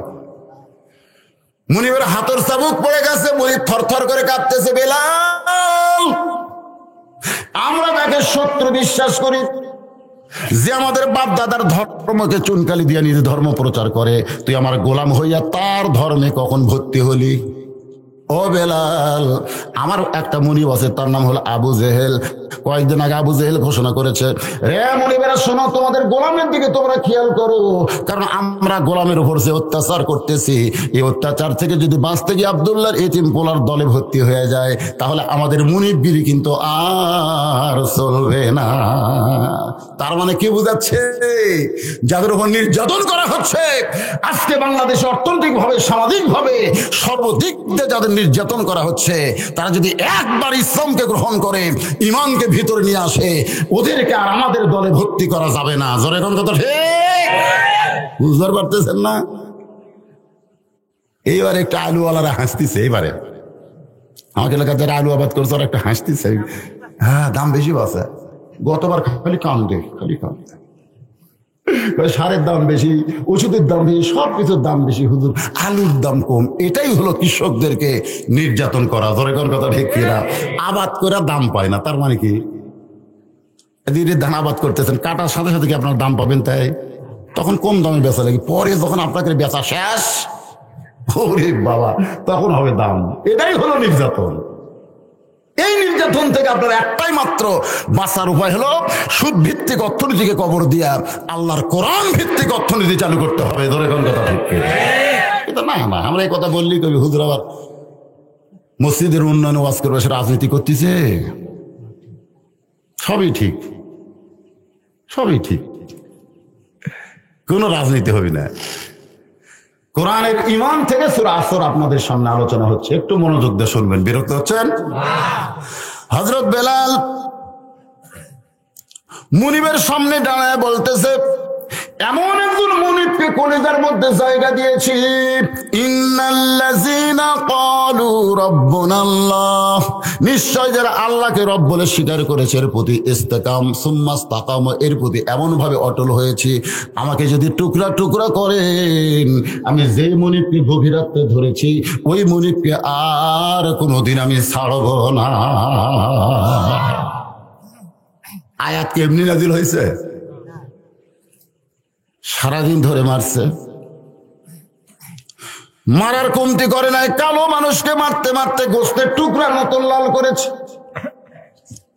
একটা বড় বেলাল বলে নাই আমারে লাগতেছে, আমারে মাইরো না, আমার কষ্ট হয়, একটা বারের জন্য বলে নাই। সর্বসময় শুধু মুখে বলেছে লা ইলাহা ইল্লাল্লাহ, লা ইলাহা ইল্লাল্লাহ। যখন বেলালকে নিয়ে আসা হলো আবু জেহেলের কাছে, আবু জেহেল বলতেছে মারতে কইছি, তাই বলি এত মারলি কেন? এটাকে একটা মারার সাইজ হলো? কালো মানুষ গোস্তের টুকরার মতন হয়ে গেল, চামড়া সব উঠে গেছে, এত মারলি কেন? চামচাগুলো বলতেছে নেতা এত মারার পরেও দেখেন ওর মুখের মধ্যে একটা শব্দই শুধু উচ্চারণ হয়, অন্য কোনো শব্দ নয়। আবু জেহেল দৌড়ে গিয়া বেলালের মুখের সঙ্গে কানটা লাগায় শুনতে পায়, তখন হযরত বেলাল আল্লাহ আল্লাহ জিকির করতেছে। এত মারার পরেও যখন ঈমান হারা করতে পারো নাই, তাহলে কি করা যায়? সবাই বলতেছে ও তো মরিয়ে যাবে, মরার আগে ওরে পাথর চাপা দেন। এত ওজনের একটা পাথর চাপা দেওয়া হয়েছে, ওই পাথরটা আজও মক্কার মিউজিয়ামের মধ্যে সংরক্ষিত আছে। সুবহানাল্লাহ। মক্কার মিউজিয়ামের মধ্যে সুমায়াকে হত্যা করেছিল যে বর্ষা দিয়া, সেটা আছে। বেলালের বুকের উপর যে পাথর চাপা দেওয়া হয়েছিল, আমাদের বাংলাদেশে টন বোঝেন, টন টন টন বোঝেন 27.5 মনে, সেখানে 1.5 টন ওজনের একটা পাথর বেলালের বুকে চাপা দিল। চাপা দেওয়ার সঙ্গে সঙ্গে বেলাল ফুটুস করে পড়ে যাবে। ওরা চাপা দিয়ে হাসতে হাসতে চলে যায়, কিন্তু পাথর চাপা দেওয়ার পরে বেলাল বলে, মাবুদ সারাদিন ধরে মারছে, আমি একটা বার বলি নাই, লাগতেছে আমার কষ্ট হয়, কিন্তু এখন আমার বড় কষ্ট হচ্ছে আল্লাহ। আর সেই কষ্টটা হলো ওই পাথর চাপা দেওয়ার কারণে তোমার জিকির আমি করতে পারতেছি না। একটা মুসলমানের জন্য ইমানের জিকির বন্ধ করা সবচাইতে বড় কষ্ট। একটা মুসলমানের জীবনে কোরআনের সমাজ বাদ দিয়ে শয়তানের সমাজ চালু করা হলো সবচাইতে বড় কষ্ট। জোরে কোন কথা ঠিক কি রে? আল্লাহ তুমি যদি আমার জাতির পিতার জন্য নমরুদের চুলার আগুন শান্তির বাগান করতে পারো, তুমি যদি মুসা নবীর জন্য সাগরকে রাস্তা বানাই দিবার পারো, তাহলে তুমি পারবে এই বেলালের বুকের পাথরকে তুলার মতো পাতলা করে দিতে। লিল্লাহ তাকবীর। ইমানের বলে বলেন হইয়া হযরত বেলাল বুকের পাথর তুলার মতন পাতলা করতে চাইছে। কি করার জন্য? দৌড় মারার জন্য না, ওই জিকির করতে যেন কোনো কষ্ট না হয়। সকালবেলা বেলালের লাশ নিতে আইসে দেখে, দেখে বুকের পাথর নিঃশ্বাসের সঙ্গে উঠতেছে আর ডাবতেছে। চামচাগুলো দৌড় মারছে নেতার কাছে, মরে নাই, বেলাল মরে নাই। পাগল নাকি বলে বিশ্বাস না হলে দেখেন, আবু জেহেল, উতবা, সাইবা, আবু সুফিয়ান বড় বড় নেতাগুলো এসে দেখে পাথর নিঃশ্বাসের সঙ্গে উঠতেছে আর ডাবতেছে। আবু জেহেল চিল্লায় বলে, দেখছিস ইমানের পাওয়ার? সুবহানাল্লাহ। ইমানের পাওয়ারে কি হয়? পাথর পর্যন্ত ওঠা নামা করে, এটা শরীরের পাওয়ার না। মুসলমানের ইমানের পাওয়ার যদি একবার ভিতরে ঢুকে যায়, মুসলমানের সঙ্গে কোনো কিছুই সামনে আসতে পারবে না। কি করা যায়? জিব্বা টেনে বের করে জিব্বার মধ্যে পেরেক দেওয়া হলো, জিব্বার মধ্যে পেরেক ঢুকানো হলো।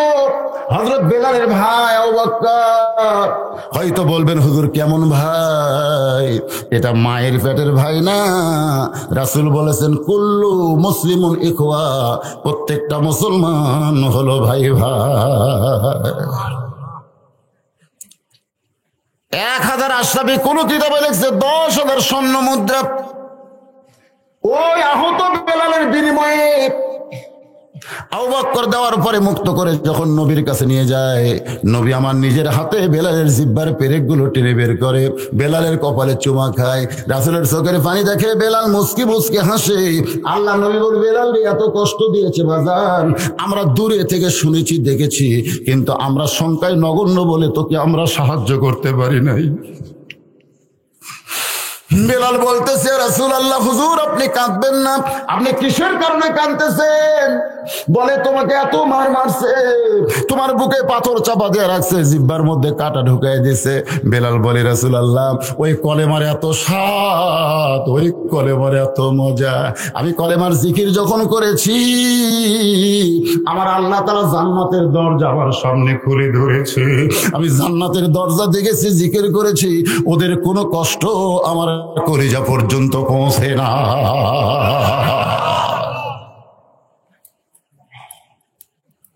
বেলাল তুমি কি জানো তোমার জন্য আল্লাহ আয়াত নাযিল করেছেন, আল্লাহ তাখাফ, তোমার কোনো ভয় নাই, ওয়ালা তাহজান, তোমার কোনো চিন্তা নাই, ওয়া আবশিরু বিল জান্নাহ, ঈমানের পুরস্কার হলো মরে যাওয়ার সঙ্গে সঙ্গে আল্লাহ তোমাকে 8টা জান্নাত দিয়ে দিবে।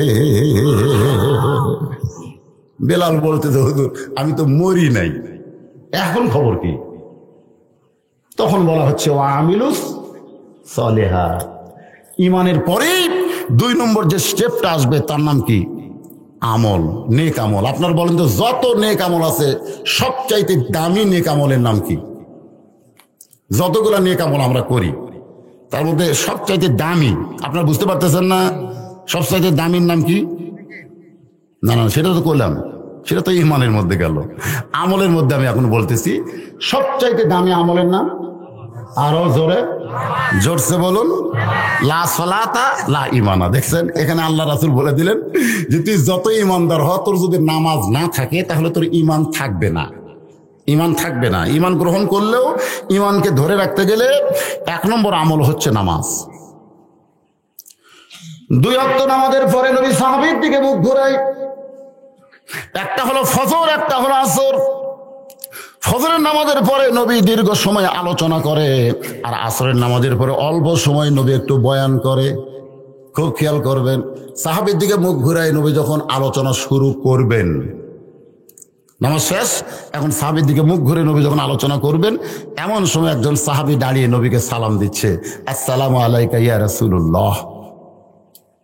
আপনারা বলেন তো, বক্তা আমি যখন ওয়াজ করতেছি, আমি ওয়াজ করতেছি, শুরু করছি, ইতিমধ্যে একজন যদি দাঁড়ায় বলে আসসালামু আলাইকুম হুজুর, আপনারা বলেন তো এটা কি আদবি না বেদবি? কারণ সবসময় সালাম দেওয়া যাবে না, তো সালাম দেওয়ারও নিয়ম আছে, যখন আছে না নাই? আছে। কেউ যখন কি করতেছে, আজান চলতেছে, মুয়াজ্জিন আজান দেয়, ওই সময় সালাম দেওয়া যাবে না। কেউ যখন ওযু করতেছে ওই সময় সালাম দেওয়া যাবে না। কেউ যখন পেশাব করতেছে তখন সালাম দেওয়া যাবে না। যত বড়ই পীর সাহেব হোক না কেন, তখন সালাম দেওয়া যাবে যাবে তবে খাওয়া দাওয়ার সময় সালাম দেওয়া যাবে, যাবে, এটা যাবে। এটা আমরা এতদিন ভুল বুঝেছি, খাওয়া দাওয়ার সময় সালাম দেওয়া যাবে, কিন্তু শুধু পানি পান করার সময় এরকম গিলাস মুখে ধরছে তখন দেওয়া যাবে না। কথাটা বুঝলেন? কেউ যদি ধূমপান করে সালাম দেওয়া যাবে না, সিগারেট খাচ্ছে সালাম দেবেন না। কথা কয় না, কথা কয় না। যে ওরা সিগারেট খায় ওই জাহান্নামের আগুন টানতেছে, মুখত সালাম দেওয়ার কোনো দরকার, আমার কথাকে বুঝলেন? তবে সিগারেট যদি ফেলে দেয় তখন দিবেন, কিন্তু টানা অবস্থায় কেরে কথা কয় না, কেরে কথা কন না কেন? 2-1টা ফতুয়া শিখেন, এত রাত ধরে বসে আছে, 2-1টা শেখার দরকার আছে না নাই? একটু মনোযোগ দেবেন। যেই সাহাবী সালাম দিয়েছে তার নাম হলো ওসমান গনি। যে বেয়াদবি করে সালাম দিয়েছে তার নাম কি? আল্লাহ নবীর ডবল জামাই। আচ্ছা বলেন তো, জামাই যদি বেয়াদবি করে শ্বশুর কি ধরবার পারে? যাকে সালাম দিয়েছে তিনি হলেন শ্বশুর, আর যিনি দিয়েছেন তিনি কি? জামাই। আল্লাহ রাসূল ওসমান সালাম দেওয়ার কারণ কি? ওসমান বলতেন, হুজুর আপনার কাছে একটা অভিযোগ আছে, আপনার কাছে একটা অভিযোগ করতে চাই একজন সাহাবীর ব্যাপারে, তার নাম হলো তালহা। ওয়া আমিলুস সলিহা বোঝানোর জন্য বলতেছে, একটু মনোযোগ দিয়ে শুনবেন। হুজুর প্রথম দিন দেখেছি আমি কিছুই বলি নাই, আমি দ্বিতীয় দিন দেখলাম কিছুই বলি নাই, আজকে তৃতীয় দিন দেখতেছি আপনি যখনই ফজরের সালাম ফিরেন সঙ্গে সঙ্গেই বাড়ির দিকে দৌড় দেয়। আমি ওসমান একদিন দেখেছি কিছুই বলি নাই, দ্বিতীয় দিন দেখেছি কিছুই বলি না, আজকে তৃতীয় দিন যখন দেখলাম তখন আপনার কাছে ওই তালহা ব্যাপারে একটু অভিযোগ জানাই। রাসূল চমকে গেলেন, কারণ যিনি অভিযোগ করেছেন তিনি হলেন 3 নম্বর, আর যার বিরুদ্ধে অভিযোগ করেছেন তিনি হলেন 7 নম্বর। ধরে কোন কয় নম্বর? হয়তো বলবেন হুজুর 3 এবং 7 কেন?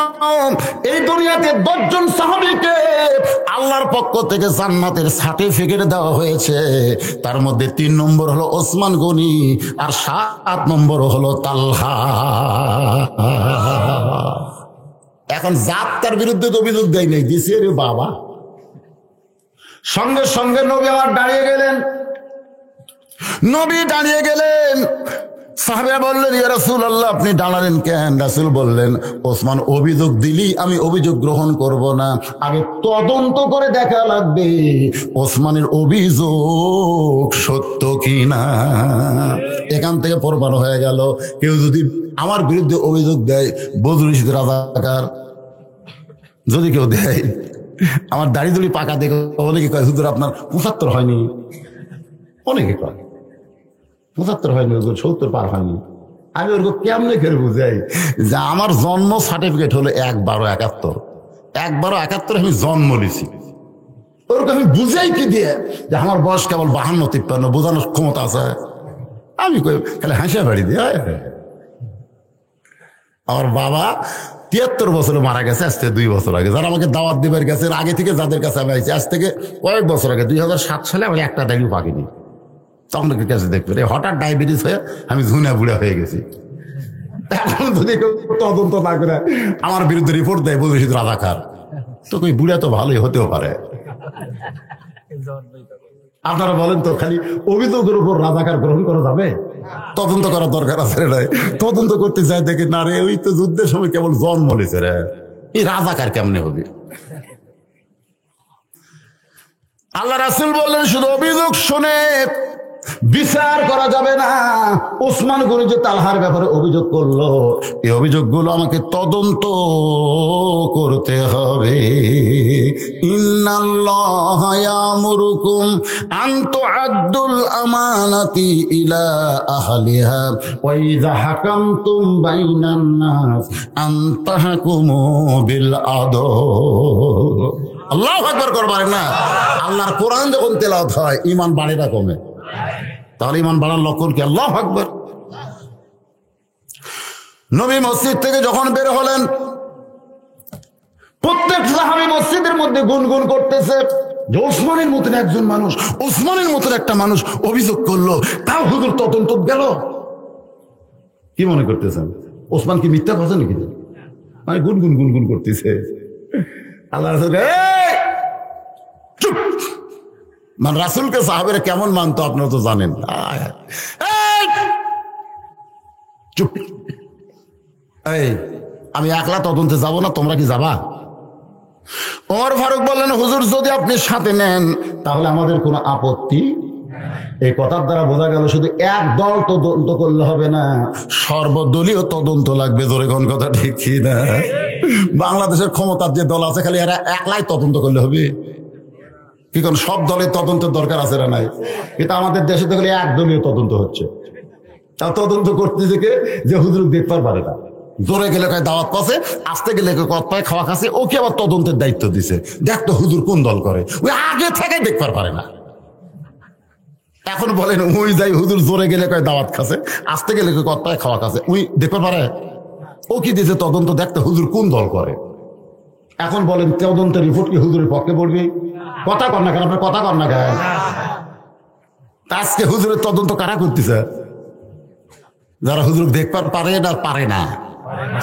এক জোরে কন, পারে না, পারে না, আরো জোরে। তাহলে রিপোর্ট কি?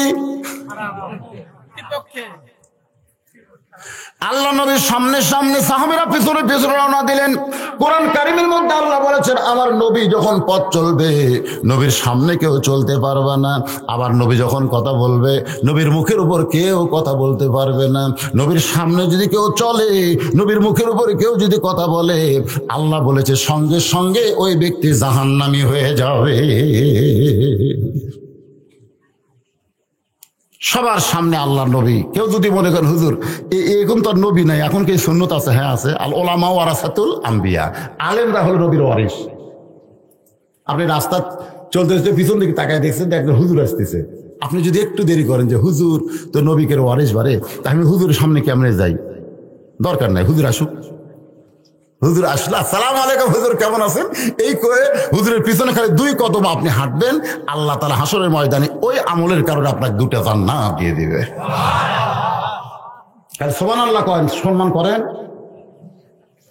হাদিস শরীফ আছে, আলেম হও, আলেম যদি না হও আলেমের বাপ হও, আলেমের বাপ যদি হবার না পারো, আলেমের শ্বশুর হোক, আলেমের শ্বশুর যদি হবার না পারো, আলেমের বন্ধু হও, আলেমের বন্ধু যদি হবার না পারো, আলেমকে দাওয়াত দিয়ে এক সন্ধ্যা খাওয়াও। এটাও যদি তুমি না পারো, আলেম রাস্তাতে গেলে মহব্বতে আলেমের পেছনে 2 কদম হাঁটো, এই ওসিলায় আল্লাহ তোমাকে মাফ করে দিবে।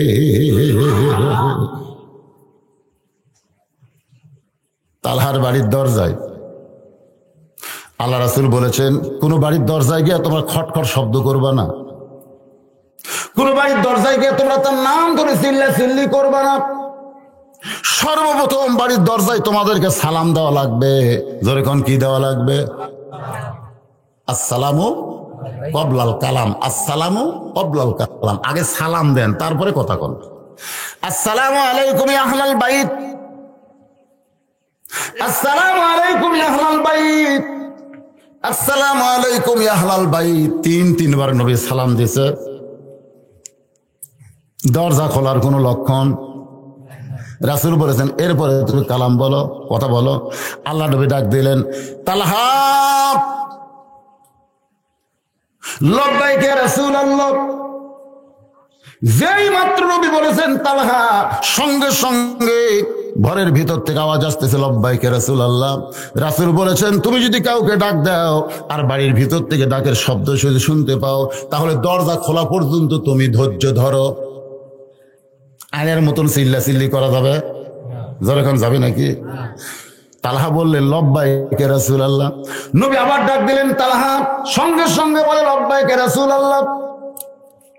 নবী আবার দেরি করে ডাক দিলেন তালহা, সঙ্গে সঙ্গে আওয়াজ আসতেছে, লব্বাইক ইয়া রাসূলুল্লাহ। নবী কিন্তু একবার ডাকে নাই, তালহা তালহা তালহা এরকম ডাকছে। কেন ডাকে নাই? কারণ আপনি যে ডাক দিবেন তার একটা উত্তর আসা লাগবে। আজকে মুয়াজ্জিন যারা আজান দেয়, আপনার বলেন তো আজানের উত্তর আছে না নাই? তো যদি কেউ আগে আমরা ছোটবেলায় দেখছি, এবারে তোমাকে কি হচ্ছে রে, মানুষের দিক টাকা থাকে বাবা, বুঝো না? আল্লাহু আকবার, আল্লাহু আকবার, আল্লাহু আকবার, আল্লাহু আকবার। আগেকার আজান কালকে বলছে কি মধুর সে আজানের ধ্বনি, মর্মে মর্মে সেই সুর বাজিল কি সুমধুর, জোরে কোন সুবহানাল্লাহ। আর এখনকার আজান আল্লাহু আকবার, আল্লাহু আকবার, আল্লাহু আকবার, আল্লাহু আকবার। মানে আজান দেয় না, আগে চিল্লাই, বোঝার উপায় নাই। জোরে কোন কথা ঠিক। সবচাইতে দামি ডাকের নাম হলো আজান দেওয়া। জোরে কোন কথা ঠিক কিনা? সবচাইতে দামি আহ্বানের নাম কি? আরো জোরে। তাহলে আজান দিলে তার উত্তর দেওয়া ওয়াজিব। জোরে করে আজানের উত্তর দেওয়া কি? কিন্তু ওয়াজিব তো আপনি চান্স দিচ্ছেন না, চান্স দেওয়া লাগবে তো। ওমর ফারুক নবীর কদমের কাছে দাঁড়িয়ে গেলেন। নবী যে পা আছে ওই পায়ের কাছে এভাবে হাত দিয়ে বললেন, ইয়া রাসূলুল্লাহ, আপনি যে কদম তালহার বাড়ির দরজায়, এই কদমের জুতার দাম আল্লাহর আরশের চাইতেও বেশি। সুবহানাল্লাহ। কম আপনারা বলেন তো, ওমর কি কম কইছে? বেশি কইছে? বেশিও কয় নাই, কমও কয় নাই। হুজুর, আপনি যেই পা নিয়ে তালহার বাড়ির দরজায় দাঁড়িয়ে আছেন, এই কদমের জুতার চাইতে, আরশের চাইতে আপনার জুতার দাম বেশি। সেই মহামানব 3-3 তালহা বলে ডাক দিলেন। প্রত্যেকবারই লব্বাইক লব্বাইক বলল, এখন পর্যন্ত দরজা খুললো না। আমার মনে হয় তালহা বেদব হয়ে গেছে।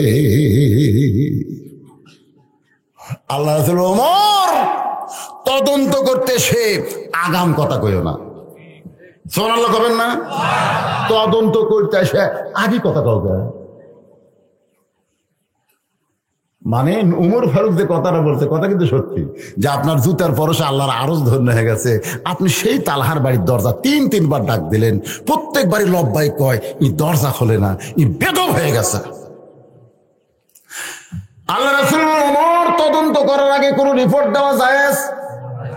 আগে তদন্ত করা লাগবে, আদব না বেদব ওটা পরে বলা যাবে। ওমর তদন্ত করার আগে কোনো কথা বলো না। ওমর ফারুক এভাবে আঙ্গুল মুখে দিয়ে বললেন, হুজুর আমার বেয়াদব হয়ে গেছে। কারণ ওমর ফারুক যেমন গরম মানুষ, তার চাইতে বেশি আবার নরম মানুষ। সুবহানাল্লাহ। ওমর ফারুক কি গরম না? আল্লাহ রাসূল বলেছেন যে রাস্তা দিয়ে উমর যায়, ওই রাস্তা দিয়ে শয়তানও 40 দিনটা ভয় করে। আবার সেই উমর কত নরম মানুষ ছিলেন, তার জীবনে পড়ে দেখেন কতটুকু নরম হযরত উমর ছিলেন। গভীর রাত্রে মদিনার অলি গলি ঘুরতে গিয়ে দেখে একটা তাঁবুর মধ্যে বাচ্চারা কাঁদতেছে আর মা কি যেন পাক করতেছে। মানুষ কত নরম হলে তার চরিত্র এমন হয়। ওই তাঁবুর পাশে গিয়ে ওমর ফারুক দাঁড়িয়ে থাকলেন। 1-1 ঘন্টা হয়ে গেল, বাচ্চারা খালি কান্দে আর বলে, মা ক্ষুধার জ্বালায় মরে যাচ্ছে, বা তাড়াতাড়ি খাবার দাও। মা বলতেছে, একটু ধৈর্য ধরো বাবা, একটু ধৈর্য ধরো, গোস্ত সিদ্ধ হলেই তোমাদের খাবার দিব। ওমর ফারুক চমকে গেলেন। দম্বার গোস্ত হলে 8 ঘন্টা লাগবে, উটের গোস্ত হলে বড় জোর 1 ঘন্টা লাগতে পারে। এত রাত পর্যন্ত মা পাক করে, এরপরও গোস্ত সিদ্ধ হয় না, এটা কিসের গোস্ত? ওমর ফারুক দুনিয়ার সবচাইতে নরম মানুষে বললেন, মা তুমি কেমন, তোমার সন্তানগুলো কান্দে আর এখন পর্যন্ত তোমার গোস্ত সিদ্ধ হয় না। মেয়েটা বলে, পথিক রে, বর্তমানে আমি যেই বিপদের পড়েছি, এই বিপদে আমার দিকে আল্লাহরই খেয়াল নাই। কার খেয়াল নাই? মানে কতটুকু রাগ হলে মানুষ এই কথা বলে? হ্যাঁ, বর্তমানে আমি যে বিপদে পড়েছি, আমার দিকে আল্লাহরই খেয়াল নাই, আর তুমি আমার মা বলে ডাক দিলে। তুমি পথিক রাস্তা দিয়ে চলে যাও। ওমর ফারুক বললেন, মা কি বিপদের মধ্যে পড়েছো তুমি, আমি একটু শুনবার চাই। মেয়েটা বলতেছে, আমার বাড়ি হলো ইয়ামিন দেশে, আমি শুনেছি মদিনার খলিফা হযরত ওমর অত্যন্ত ভালো মানুষ। আমার 3টা ইতিম বাচ্চাকে নিয়ে আসছি মদিনায়, কিন্তু বিকেল বেলা ওমরের দরবারে যাবার চাইলাম, এত মানুষের ভিড়, আমি আমার বাচ্চাদের নিয়ে দরবারে যাইতে পারলাম না। মনে করছিলাম আজকে না গেলে আগামীকাল সকালে যাব। এই জন্য এই মদিনার বরফের মধ্যে তাঁবু টাঙ্গাইয়া আমার সন্তানগুলোকে বসায় রেখে আমি পাতিলে পানি আর পাথর দিয়ে নিচে আগুন লাগাই দিছি। আমার সন্তানগুলো কাঁদতে কাঁদতে যখন ঘুমিয়ে যাবে, সকাল হয়ে গেলে ওমরের দরবারে যাব। কিন্তু পথিক, আমার সন্তানের পেটে এত খিদা লাগছে, ওরা বারবার খালি খাবার চায়, কিন্তু আমি কেমনে খাবার দিব? আমার পাতিলের পাথর তো কোনোদিন সিদ্ধ হবে না। ওমর ফারুক বললেন, মা তাহলে একটু ধৈর্য ধরো, একটু ধৈর্য ধরো। এক দৌড়ে হযরত ওমর বাইতুল মালের দরজায়, যিনি দরজা পাহারা দিত তার নাম হলো আসলাম। ডাক দেয়, আসলাম রে, 1 বস্তা আটা আমার মাথায় উঠায় দে। আসলাম বলতেছে, আমির আল মুমিনিন, আপনি কি পাগল হলেন? 1 বস্তা আটা মাথায় কেন দিতে হবে? আপনি হুকুম করেন, আমি হলাম দারোয়ান চাকর, আমি আটার বস্তা মাথায় নিয়ে কোথায় যাইতে হবে? ওমর ফারুক বলে, আসলাম রে, আমার পাপের বোঝা আমাকেই টানতে হবে। হাসরের ময়দানে তুই কি আমাকে সাহায্য করবি? ইয়া আইয়ুহাল ইনসান মা গররাকা বিরাব্বিকাল কারীম, জোরে বল সুবহানাল্লাহ। 1 বস্তা খাবার আমার মাথায় উঠায় দে। কি করবে আসলাম? 1 বস্তা খাবার যখন মাথায় তুলে দেয়, ওমর ফারুক এত জোরে দৌড় মারতেছে, পিছন দিক থেকে আসলাম বলে, আমির আল মুমিনিন, যদি আপনি পড়ে যান বস্তা সহ আপনার বড় কষ্ট হবে। ওমর ফারুক বলে, আসলাম রে, নির্দিষ্ট সময় যদি জায়গা মতো পৌঁছতে না পারি, তাহলে জাহান্নামের আগুনে আমাকে পড়তে হবে। আটার বস্তা নিয়ে ডাক দিলেন, মা। সঙ্গে সঙ্গে মহিলাটা তাবু একটু আলগা করলে ওমর ফারুক বস্তা নিয়ে বলে, মা এই বস্তার মধ্যে সব খাবার আছে, তুমি রুটি তৈরি করো, হালুয়া তৈরি করো। মা যখন রুটি হালুয়া তৈরি করে, ওমর ফারুক বাচ্চাগুলোকে কোলের মধ্যে দিয়া ওই রুটি হালুয়া মুখের মধ্যে দেয়। বাচ্চাগুলো খায়, মুচকি মুচকি হাসে। ওমর ফারুকের মাথা নাড়ে, 1 বাচ্চার দাঁড়িয়ে নাড়ে, চোখের পানি বের করে বলে, তুমি কে গো? এই গভীর রাত্রে বাবার চাইতে বেশি দরদ দিয়ে আমাদেরকে খাওয়াইতেছো, তুমি কে গো? তোমার পরিচয় কি? ওমর ফারুক 2 হাত তুলে বলে, বাবু, এই অধমকে জাহান্নামের আগুন থেকে তুমি বাঁচাও, এই অধমকে জাহান্নামের আগুন থেকে তুমি বাঁচাও। মা চিল্লাই বলে, কে গো আপনি? ভালো মানুষের কথা গল্প শুনেছি, কিন্তু মানুষ এত ভালো হয় জীবনে কোনোদিন দেখি নাই। এত ভালো কাজ করার পরে জাহান্নামের আগুন থেকে আপনি কেন বাঁচতে চান? আপনি কে গো? আপনার কি পরিচয় নাই? ওমর ফারুক বলতেছেন, মা কি পরিচয় দিব? পরিচয় দিতে লজ্জা পায়। মেয়েটা বলতেছে, আল্লাহর কাছে দোয়া করে, আল্লাহ উমরকে বাদ দিয়া আপনার মতন মানুষকে যেন মদিনার খলিফা বানায়া দেয়।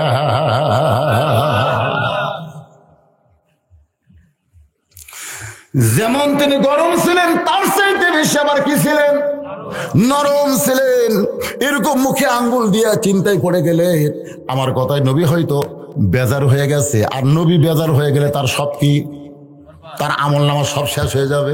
ওর ঘরক মনের দুঃখে তালহার বাড়ির চারিধার ঘুরতে যারা ভাবতেছে এত মহব্বত তোর বাড়ির ভিতরে, নবী দরজায় ডাকে তুই লব্বাইক বলিস, দরজা খুলিস না, দেখি তোর বাড়ির মধ্যে কি আছে, বাহির থেকে আজ করা যায় কিনা। ওমর ফারুক গোটা বাড়ি ঘুরতে ঘুরতে হঠাৎ বাড়ির এক প্রাচীরের ফাটল দিয়ে ভিতর দিকে তাকায় দেখে ছোট্ট একটা মাসুম বাচ্চাকে রশি দিয়া তালহা খুঁটির সঙ্গে বেঁধে রাখছে। আর ওই বাচ্চারা শুধু মা মা মা বাবা বাবা বলে কাঁদতেছে। ওমর ফারুক চমকে গেলেন, একটা মাসুম বাচ্চাকে গরু ছাগলের মতন রশি দিয়া খুঁটির মধ্যে বেঁধে রাখছে, আর বাচ্চাটা এইভাবে কাঁদতেছে, কত বড় নির্দয়। এটা দেখার পরে হযরত ওমর আল্লাহ নবীর কাছে অভিযোগ করার জন্য ঘুরে আসতেছে। এমন সময় তালহা দরজা খুলেছে।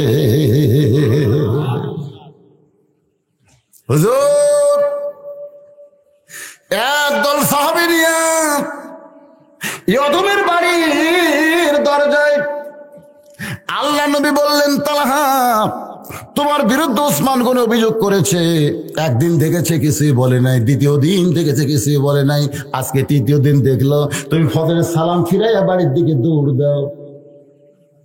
ও তালহা, তোমার বিরুদ্ধে আমি নবীর অভিযোগ হলো, ওসমান গনির অভিযোগে আমরা তোমার বাড়ির দরজা এসেছি, কিন্তু এই মুহূর্তে আমার অভিযোগ হলো, একবার ডাক দিলাম তালহা তুমি লব্বাইক বললে, আবার ডাক দিলাম লব্বাইক বললে, আবার ডাক দিলাম লব্বাইক বললে, কিন্তু দরজা খুলতে এত দেরি কেন করলে? এমন সময় হয়তো ওমর বলে, ইয়া রাসূলুল্লাহ আমার একটা অভিযোগ আছে। সমস্ত সাহাবীরা বলে, ওমর তুমি এবার কি অভিযোগ করবা? ওমর বলতেছে, আমি বাড়ির চারিধার ঘুরতে গিয়ে পাথরের ফাটল দিয়ে তাকায় দেখি কচি একটা মাসুম বাচ্চাকে তালহা রশি দিয়া খুঁটির মধ্যে বেঁধে রাখছে। ওই বাচ্চাটা শুধু অঝর নয়, বাবা মা বলে কাঁদতেছে।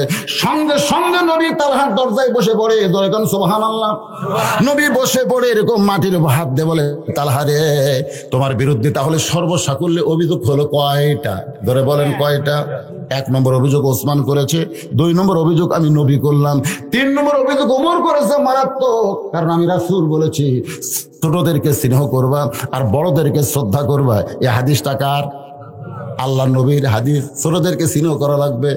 এজন্য 7 বছর থেকে 6 বছর থেকে আপনি বাচ্চাদেরকে তালিম দিয়া, সুন্দর করে সোহাগ দিয়া, ভালোবাসা দিয়া নামাজকে কিন্তু শিখাইতে হবে। আর 10 বছর থেকে তখন তাদেরকে জোর করে মসজিদে আনতে হবে। একটা ছোট বাচ্চাকে যদি নামাজি বানাবার চান, একটা মানুষকে যদি আপনি নামাজি বানাবার চান, এটা কিন্তু 18-20 বছর বয়সে সম্ভব না। ও যে দুটো একসাথে উঠলো দেখেন, একসাথে উঠছে, আপনি বুঝতে পারবেন না তো। ওর কাছে একটা 3G মোবাইল আছে, মাঝে মাঝে মিস কল আসে, ওই শয়তানের সাথে বেশি সম্পর্ক রাখছে, আল্লাহর সঙ্গে রাখার বয়স ওর নাই। ঠিক কথা কন না কেন? ওটা এখন না, ওটা ধরা রাখবে 7 বছর থেকে। আপনাদের যাদের 7 বছর বাচ্চা আছে, এই রজব চান্দে শোনেন, মেরাজের মাস, নামাজের মাস, এখন থেকে আপনি ওয়াদা করেন, হুজুর আমার 7 বছর বাচ্চাকে আগামীকাল থেকে আমি পেশাব করা শিখাবো, কিভাবে পেশাব করলে সে পবিত্র থাকবে শিখাবো। হুজুর এরকম ওয়াদা করেন, ওয়াদা করেন আপনার সন্তানকে আপনি মসজিদে নিয়ে যাবেন। 7 বছর হয়ে গেছে, নিয়ে যাবেন, আপনার পাশে দাঁড় করায় দিবেন, কিভাবে হাত বাঁধা লাগবে দেখে দেখে শিখবে। জোরে কোন কথা ঠিক কিনা? এখন থেকে ওয়াদা করেন বাবা।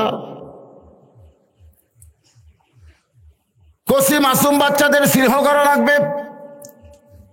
ও তালহা, তুমি আমার সাহাবী হইয়া তোমার সন্তানকে বেঁধে রাখছো, অথচ আমি নবী কেমন তুমি জানো না? নবী ছোট বাচ্চাদের কেমন করেছেন জানেন না? ঈদের দিনে নবী যাচ্ছেন ঈদের নামাজ পড়ানোর জন্য, নিজের বাচ্চা না, ইহুদির বাচ্চা রাস্তায় কান্নাকাটি করতেছে। আল্লাহ রাসূল আস্তে করে বাচ্চাকে এভাবে তুললেন, তোলার পরে গোটা দেহ ঝেড়ে দিলেন। এক সময় নবীর পাগড়ি খুলে ওর শরীরের গামছার যেরকম বাড়ি দেয় ওরকম বাড়ি দিয়ে নবী আমার থুতুনি তুলে হাত দিয়ে কপালে একটা চুমো ধরলেন। বাবা আজকে ঈদের দিন তুমি এমন করে কেন কাঁদতেছো? সাহাবী বলতেছে, ইয়া রাসূলুল্লাহ আমাদের মুসলমানের সন্তান না, এটা ইহুদির সন্তান হবে হুজুর, ইহুদির সন্তানকে আপনি এমন কেন করতেছেন? রাসূল বলে, সাহাবীরা রে, কুল্লু মাউলুদুন ইউলিদু আলাল ফিতরা, প্রত্যেকটা বাচ্চাকেই তোমরা মুসলমান মনে করবা, কারণ 10 বছরের আগে তার কোনো পাপ লেখা হয় না। কুল্লু মাউলুদুন ইউলিদু আলাল ফিতরা।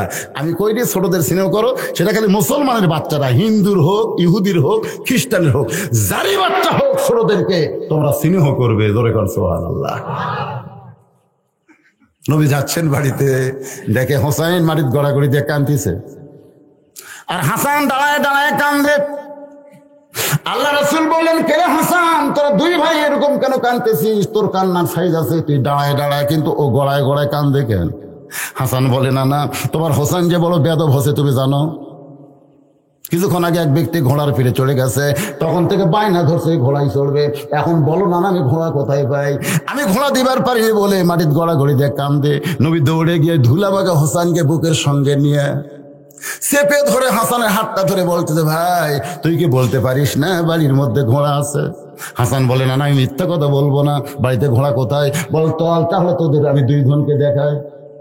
নবী বাড়ির দরজা বন্ধ করে দিয়ে, এই জন্যই দরজা বন্ধ করেছে, নবী এখন ঘোড়া হবে, ওইটা যদি বাহির থেকে সাহাবীরা দেখতে পায় অন্তরে কষ্ট পাবে।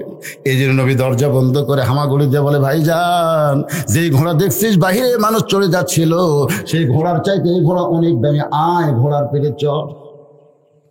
নবী হামাগুড়িতে ঘোড়া হয়েছে, হোসেন দৌড়ে গিয়ে ঘোড়ার পিঠে লাফতে চড়েছে, ঘোড়া ঘোড়া খেলবে।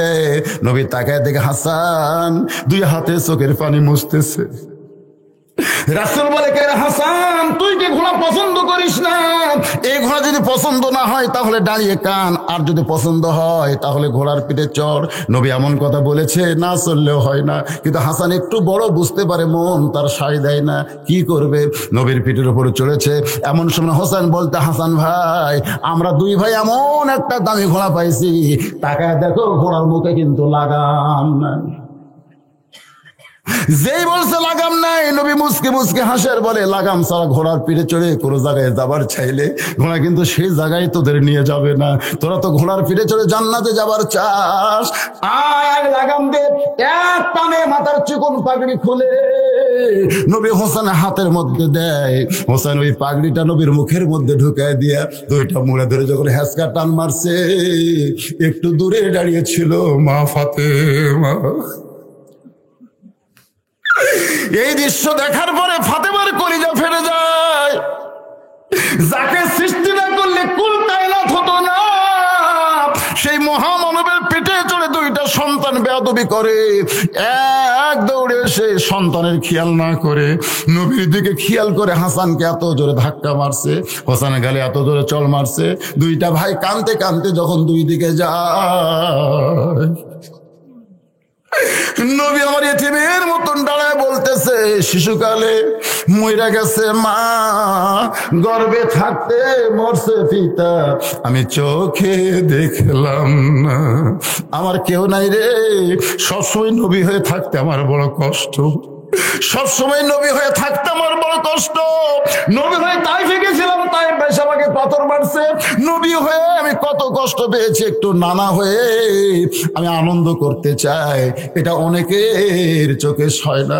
কেউ নাই, যে দুইটা ভাই ছিল এরা দুইজন তোর ভয় এখন দৌড় মারলো। ফাতেমার সামনে দাঁড়ায় বলে, বাবা আপনি না আমার মা বলে ডাকেন, বাবা আমি আপনার মার সামনে দাঁড়াইছি, এমন করে আপনি কাঁদবেন না, এমন করে আপনি কাঁদবেন না। রাসূল বলে, তুই যদি আমার মা হইতি তাহলে আমাকে এত জোরে ধাক্কা মারলি কেন? তুই যদি আমার মা হইতি তাহলে আমার গালে চল মারলি কেন? ফাতেমা বলে, বাবা কখন আপনাকে ধাক্কা মারলাম, কখন চল মারলাম? আল্লাহ নবী বলেন, ফাতেমা রে তুই কি আমার কলিজা দেখেছিস? মা তুই কি আমার কলিজা দেখেছিস? ফাতেমা বলে, বাবা আপনার ভিতরের কলিজা বাহির থেকে কেমনে দেখবো? রাসূল বলে, ফাতেমা ওই হাসান হোসাইন হলো আমার কলিজা, ওদেরকে মারলে আমার কষ্ট হয়, তুই কি জানিস না? ফাতেমা কান্দে বলে, বাবা তওবা করলাম, আর কোনদিন আমি হাসান হোসেনকে মারবো না, কারণ ওদের মারলি যদি আপনার কষ্ট হয়। রাসূল বলেন, তালহা আমি যদি আমার নাতিদেরকে এত ভালোবাসি, ছোট বাচ্চাদেরকে এত স্নেহ করি, তোমার বাচ্চা এমন কি অপরাধ করছে বাজান, তুমি কেন রশি দিয়ে তাকে খুঁটির মধ্যে বেঁধে রাখছো? তালহা বলে, হুজুর আপনি সর্বসাকুল্যে 3টা অভিযোগ নিয়ে উপস্থাপন করেছেন, আমি আগে কোনটা বলবো? রাসূল বললেন, তাহলে 1 নম্বর থেকে শুরু করো। তালহা বলতেছে, হুজুর আমি আজকে 3 দিন হলে ওসমান গনি দেখেছে সালাম ফিরানোর পরে বাড়ির দিকে দৌড় দেই, ওসমান গনি আরো দেখতে পাই নাই, এর আরো অনেক আগে থেকে সালাম ফিরালি আমি বাড়ির দিকে দৌড় দেই। সুবহানাল্লাহ বলেন। ওসমান গনি বলছে কয়দিনের কথা, কিন্তু আমি এর আরো আগে থেকেই আপনি সালাম ফেরানোর সঙ্গে সঙ্গে বাড়ির দিকে দৌড় দে। সমস্ত সাহাবীরা বলতে, তালহা তোমার বাড়ির প্রতি এত মহব্বত কেন হলো? নবীর সকাল বেলার আলোচনা না শুনে তুমি বাড়ির দিকে কেন দৌড়াও? আল্লাহ রাসূল বললেন, তালহাকে বলতে দাও। তালহা বলে, রাসূলুল্লাহ আমি মাটির একটা গর্ত করেছি, সেই গর্তের মধ্যে আমার বউকে নামায় দিছি, এই কারণে নামায় দিছি হুজুর, যেই কাপড় পরে আমি দরজা খুললাম, আমার গোটা বাড়ি সহ আল্লাহ রাসূলের সামনে দাঁড়ানোর মতন একটা কাপড় ছাড়া আর দ্বিতীয় কোনো কাপড় নাই। গোটা বাড়ি সহ একটা মাত্র কাপড় ছাড়া আল্লাহ রাসূলের সামনে আছে কাপড় আছে, কিন্তু আল্লাহ রাসূলের সামনে দাঁড়ানোর কাপড় লাগবে না? রাসূল আসরের নামাজের পরে এসে ফাতেমাকে সালাম দিলেন, আসসালামু আলাইকুম, আসসালামু আলাইকুম ইয়া আহলাল বাইত মা ফাতেমা। রাসূল সালাম দিলেন, ফাতেমা দৌড়ে এসে দরজা না খুলি কান্না শুরু করে দিলেন। রাসূল বলে, ফাতেমা কান্দিস কেন মা? আমি একটু তোর সঙ্গে দেখা করতে চাই, একটু দরজা খোল, তোর মুখটা দেখবো। ফাতেমা বলতেছে, বাবা আপনার ফাতেমাকে ছোট্ট আছে নাকি যে আপনি যখন তখন এসে দরজায় ডাক দিবেন আর ফাতেমা দরজা খুলবে? রাসূল বলতেছে, ফাতেমা কি হয়েছে? বলে, আমার পরনে এমন একটা কাপড় রয়েছে শুধুমাত্র হাসান হোসেনের বাবা ছাড়া পৃথিবীর আর কারো জন্য দরজা খোলা যাবে না। ফাতেমা বলতেছে, আমার পরনে এমন একটা কাপড় আছে যে কাপড় পরে শুধুমাত্র হযরত আলী ছাড়া হাসান হোসেনের সামনেও দরজা খোলা যাবে না। কারণ ছেলেরা যখন বড় হবে তখন সবসময় মা কি দরজা খুলতে পারবে? আবার বাবার সামনেও খোলা যাবে না। সঙ্গে সঙ্গে নবী মাথার পাগড়ি খুলে দিচ্ছেন, ও ফাতেমা এই পাগড়ি পরে আমার জন্য দরজা খোল।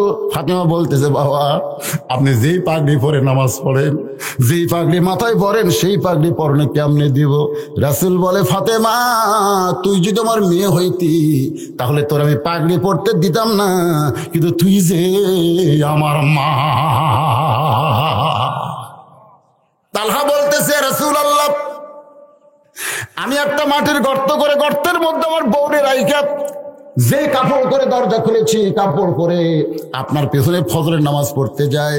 কারণ পুরুষ মানুষের নামাজ, বিশেষ করে ফরজ নামাজ বাড়িতে হবে। এটা আসতে করেন কেন? মসজিদের উন্নয়ন কি আমি প্রায় মাহফিলে বলি না, লোক ধরতেছে না হুজুর দোতলা করা লাগবে, লোক ধরতেছে না হুজুর এ করা লাগবে।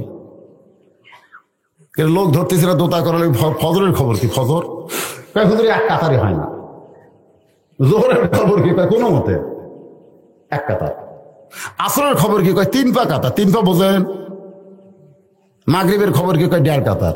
এশার খবর কি? 1 কাতার। তো মসজিদের মধ্যে কয় কাতার? 9 কাতার। তো 9 কাতারের মধ্যে এখনো 2 কাতারই হয়নি, তো দোতলা কাত লাগবে। তখন বলতেছে, ও যে জুমার দিন সবার শেষে আগে যায়, ওই শালাকের জন্য দোতলা করা লাগতেছে। এখন আপনারা মসজিদের উন্নয়ন করবেন কোন শালাকের জন্য? হ্যাঁ, ওই জুম্মার নামাজের জন্য? কথা কর না কেন? জুম্মার নামাজের জন্য উন্নয়ন করবেন, জুম্মার জন্য। লাইলাতুল মেরাজে, এই যে আগামীকাল যে মেরাজ আসতেছে, এই মেরাজে আল্লাহ রাসূলকে জুম্মার নামাজ আল্লাহ দেয়নি, শুধুমাত্র 5 ওয়াক্ত 70 রাকাত নামাজ দিয়েছে। ধরে কেন সুবহানাল্লাহ। তালহা বলতেছে, যখন মুয়াজ্জিন আযান দেয়, ওই আযান শোনার পরে কোন পুরুষ মানুষের নামাজ বাড়িতে হবে হবে না? হবে হবে। যারা চেয়ার নিয়ে নামাজ পড়ে এদিকে নামাজ বাড়িতে হবে। আমার কথা কি বুঝলেন? আপনাকে বড় হরিপুর মসজিদে কি চেয়ার আছে? হরিপুরের লোক নাই? চেয়ার আছে। চেয়ার মানে কি? মুসল্লি চেয়ারত বসে নামাজ পড়ে, তার ধরনের নাই, এ কিছু নেই।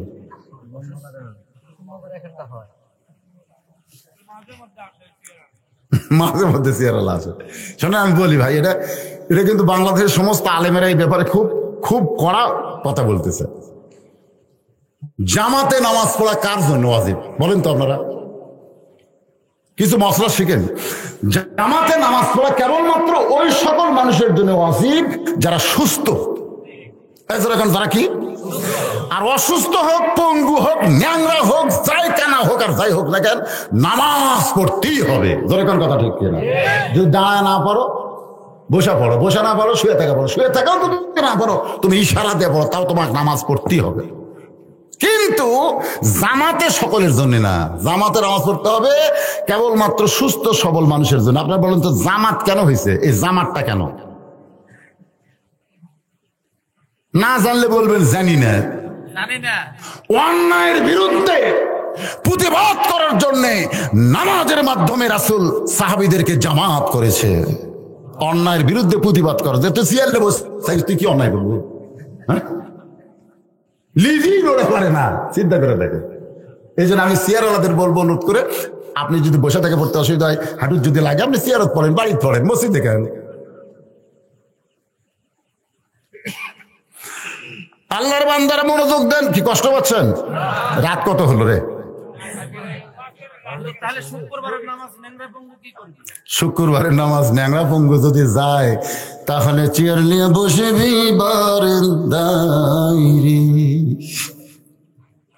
কারণ বারান্দা মসজিদের অংশ, মসজিদ না। আমার কথা বুঝলেন? না হয় দেখবেন শেষ কাতারে ওদেরকে চেয়ার আলা করে শেষ কাতারে বসাবেন, মানে চেয়ার দিয়ে ওরা কাতার সোজা করবে, চেয়ার দিয়ে। কিন্তু আপনার পায়ের সাথে ওর গোড়ালি যদি মিল না হয়, তাহলে জামাত কি হবে? জামাতের যে কাতারের যে ফজিলত থেকে বঞ্চিত হবেন। তো আপনি একটা রুগী মানুষের জন্য বঞ্চিত হবেন কেন? এটা বলে দিলাম। তারপরে যদি অমা আলাইনা ইল্লাল বালাগ, আমার বলে দেওয়ার কথা বলে দিলাম, আপনারা মানেন না মানেন সেটা আপনাদের ব্যাপার। কথা বুঝলেন? এখন আসেন যে কথা বলতেছিলাম। তালহা বলতেছে, রাসূলুল্লাহ, হুজুর শুধু জামাতে নামাজ পড়ার জন্য আমি আপনার পিছনে গিয়ে নামাজ আদায় করি, নামাজ শেষ করে আপনি যখন আলোচনা শুরু করেন, আপনার আলোচনা শুনতে গেলে আমার বইয়ের ফজরের নামাজ কাজা হয়ে যাবে। কারণ এই একটা কাপড় ছাড়া আমার বাড়িতে আল্লাহ নবীর সামনে দাঁড়ানোর আর কোনো কাপড়। হুজুর শহীদ এক দৌড়ে চলে আসি। আসার পরে আমি গর্তের মধ্যে যেমন তেমন কাপড় পরে নামি, আর এই কাপড়টা আমার বউরে খুলে দিলে আমার বউটা যখন নামাজ পড়ে, নামাজ শেষ করে যখন মোনাজাত একটা ইবাদত, নামাজ একটা ইবাদত, মোনাজাত একটা, একথা কর, নামাজ একটা মোনাজাত, আদৌ মুখল ইবাদত। তার মানে নামাজের চাইতে মোনাজাত কিন্তু কমজোর ইবাদত না। কিন্তু কেউ যেন মনে করেন না যে মোনাজাত নামাজের অংশ।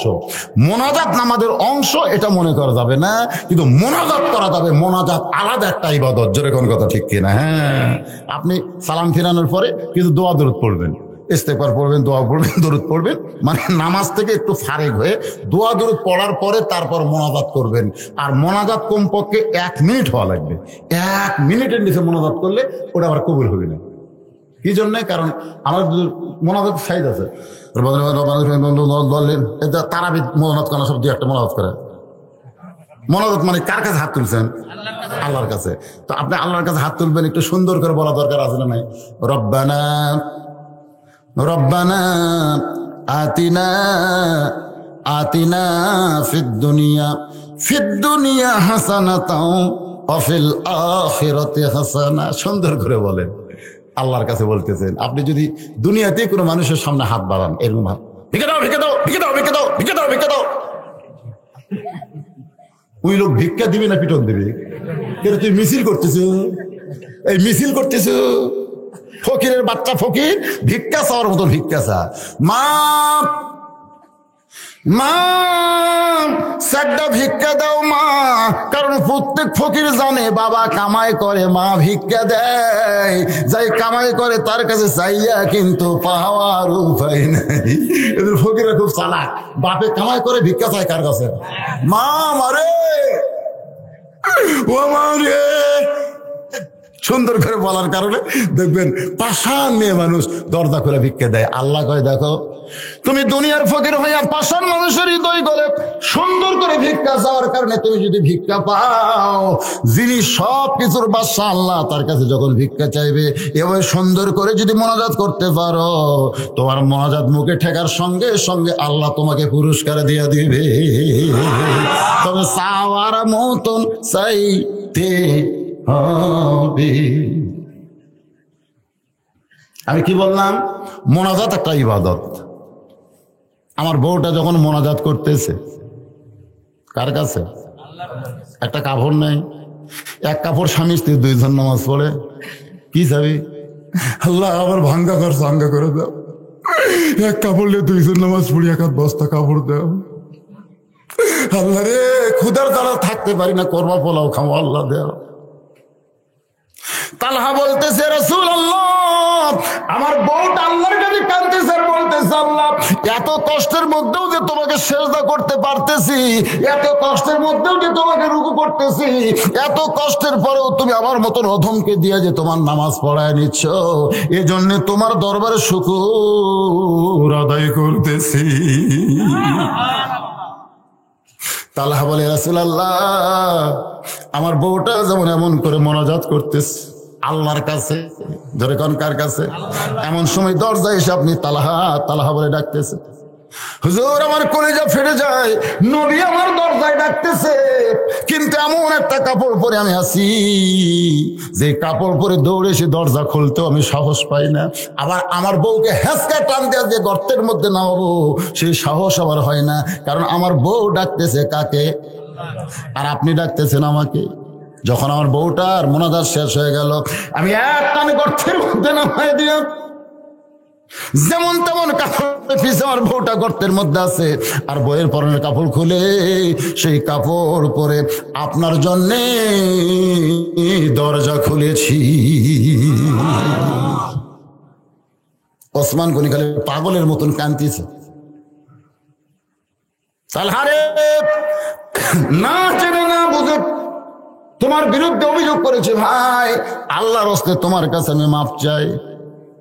আল্লাহ নবী বলে ওসমান তুমি যদি অভিযোগ না করতে বাজান তাহলে তালহার এই অবস্থা আমরা কেমনে জানতাম? ও তালহা তোমার কসি মাসুম বাচ্চাকে রশি দিয়ে খুঁটির মধ্যে কেন বেঁধে রাখছো? তালহা বলতেছে রাসূলুল্লাহ আমি আমার সন্তানকে আমার জীবনের চাইতেও ভালোবাসি। সুবহানাল্লাহ কোন না কেন? আমি আমার সন্তানকে অত্যন্ত ভালোবাসি হুজুর। ওমর ফারুক বলতেছে ছোট মাসুম বাচ্চাকে রশি দিয়ে খুঁটির মধ্যে বেঁধে রাখা এটা ভালোবাসার লক্ষণ? তালহা বলতেছে ইয়া রাসূলুল্লাহ ওমর ভাই যে কথা বলতেছে যে আসলেই তো কচি মাসুম বাচ্চাকে রশি দিয়ে খুঁটির মধ্যে বেঁধে রাখা এটা কি ভালোবাসা? ইয়া রাসূলুল্লাহ আমার সন্তানকে আমি দুনিয়ার জন্য নয় আখিরাতের জন্য ভালোবাসি। জোরে কোন সুবহানাল্লাহ। কারণ আল্লাহ কোরআনে বলেছেন বাল তুসিরুনাল হায়াতাদ দুনিয়া ওয়াল আখিরাতু খায়রু ওয়া আবকা। আল্লাহু আকবার। তুচ্ছ দুনিয়ার মোহে তুমি পাগল হয়েও না, আমি আল্লাহ চিরস্থায়ী আখিরাতকে তোমার জন্য সুন্দর বানায় দিব। জোরে কোন সুবহানাল্লাহ। আমি আমার সন্তানকে আখিরাতের জন্য অত্যন্ত ভালোবাসি। আল্লাহ নবী বললেন তালহা প্রমাণ দাও। প্রমাণ কি? বলে হুজুর এই যে খেজুর গাছ দেখতেছেন, হুজুর আমার বাড়ির দরজার সামনে যে খেজুর গাছ দেখতেছেন এই খেজুর গাছের মালিক হলো একজন ইহুদি। আজ কয়েকদিন হলো খেজুরগুলো পাক ধরেছে, লোহাওয়া ওই পাকা খেজুরগুলো টপ টপ করে গাছের গোড়ায় পড়ে। আমি একজন মুসলমান, আমার সন্তান ইহুদির গাছের খেজুর খাবে, আমি কেমনে সহ্য করব? আমি যখন ফজরের নামাজ পড়তে রওনা দিলাম, এমন সময় মন বলতেছে তালহা তুমি তো ফজরের নামাজ পড়তে যাচ্ছ, তোমার সন্তান যদি ঘুম থেকে চেতন পায় আর চেতন পায় দরজা খুলে যদি ইহুদির গাছের খেজুর খায়, তুমি একজন মুসলমান, তোমার বাচ্চা ইহুদির গাছের খেজুর খাবে, কেমনে হবে?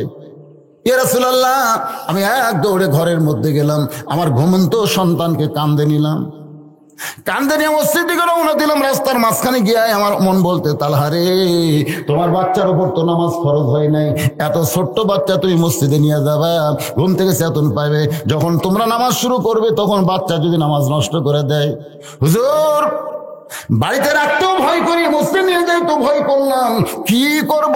তখন আমার ঈমান বলতেছে, তালহা, দুইটা বিপদ থেকে যদি তোমার সন্তানকে বাঁচাবার চাও তাহলে অন্তত কিছু সময় গরু ছাগল আবাদ খায়। গৃহস্থ যদি তাকে বেঁধে রাখে, ওই গরু ছাগল কিন্তু আবাদ খাইতে পারে না। তোমার সন্তানকে ইহুদির গাছের কন্যা খেজুর থেকে বাঁচাবার যদি চাও তাহলে কিছু সময়ের জন্য দড়ি দিয়া বেঁধে রাখো। ইয়া রাসূলুল্লাহ, আমি আমার সন্তানকে রশি দিয়ে বেঁধে রাখছি শুধু ইহুদির গাছের খোরমা খেজুর থেকে বাঁচানোর জন্য। ইয়া রাসূলুল্লাহ, এখন আমার সন্তানের রশি খুলে দিব, কারণ এখন আমি সবসময় সন্তানকে দেখতে পারবো, ওই গাছের কাছে আমার সন্তান যাইতে পারবে না। নবী কান্দে, পাগলের মতন কান্দে, সমস্ত সাহাবীরা কাঁদতেছে। নবী বলতেছেন, তালহা রে, আমি 10 জন সাহাবীর ব্যাপারে ঘোষণা করেছি, আল্লাহ তাদেরকে জান্নাতের সার্টিফিকেট দিয়েছে। আজকে তোমার ওই নাবালক মাসুম বাচ্চার জন্য ঘোষণা করে দিলাম, তুমি তোমার সন্তানকে রশি দিয়ে বেঁধে ইহুদির গাছের খুরমা খেজুর থেকে হেফাজত করা মানে জাহান্নামের আগুন থেকে তুমি তার হেফাজত করেছ। ওয়ামিলুস সালিহাত, বুঝাই দিলাম আপনাদের ভাইজান।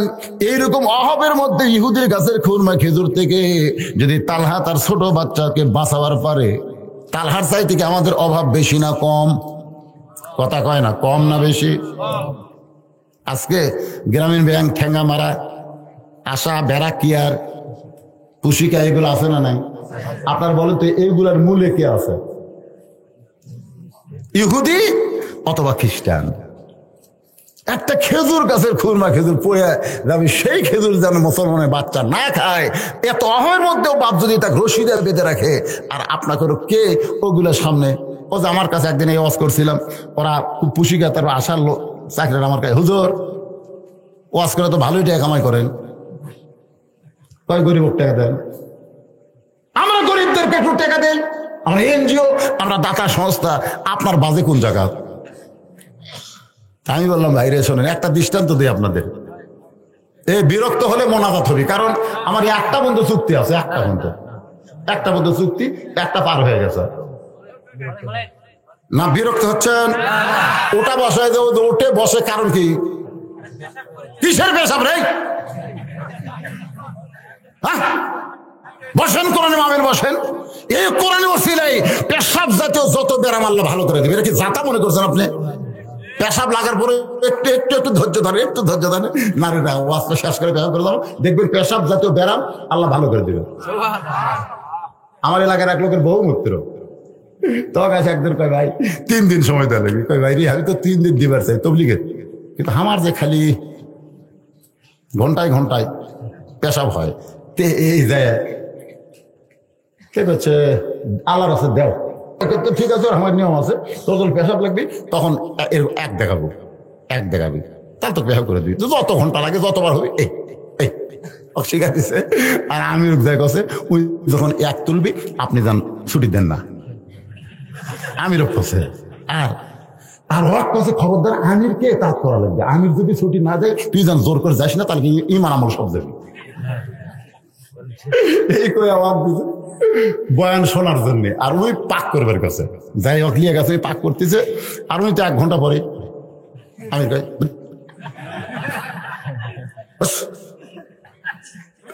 তখন ওর তো পেশাব করছে, মনে বাইর হয়ে যায় ভাব। উনি আবার ওই এত কি বসো, যে আলোচনা তো শোনো, ওই মনে মনে করছে আজ মসজিদ পেশাব কর্ম যা হয় হোক। ওই লোকটাই বলতে মসজিদে পেশাব করবে, এই নিয়তে মনে করলাম এই শালা শয়তান আমাকে জোর করে নিয়ে আসলো। ওই কই এক লোক দেখালি পেশাব করবার দিবি, আর আমির আমাকে বসে দেয় জোর করে, আবার কইছে আমির মানাও লাগবে, এখন কোনটা করবার যে পেশাব বার করে দেবো। এই মনে করে লোকটাকে হুজুর পেশাব করার নিয়তে যখন মসজিদে দেখি তলপেট আমার ঠান্ডা হয়ে যায়, আমার আস্তে আস্তে পেশাবের যে যন্ত্রণা বন্ধ হয়ে যায়। আল্লাহর শপথ করে বলতেছি, ওই যে 3 দিন দেওয়ার পরে এখন 10 ঘন্টার মধ্যে আমার পেশাব লাগে না। আপনার কি মনে করছেন এ কোরআনের দাম নেই? এত ঘন ঘন ওঠেন করে।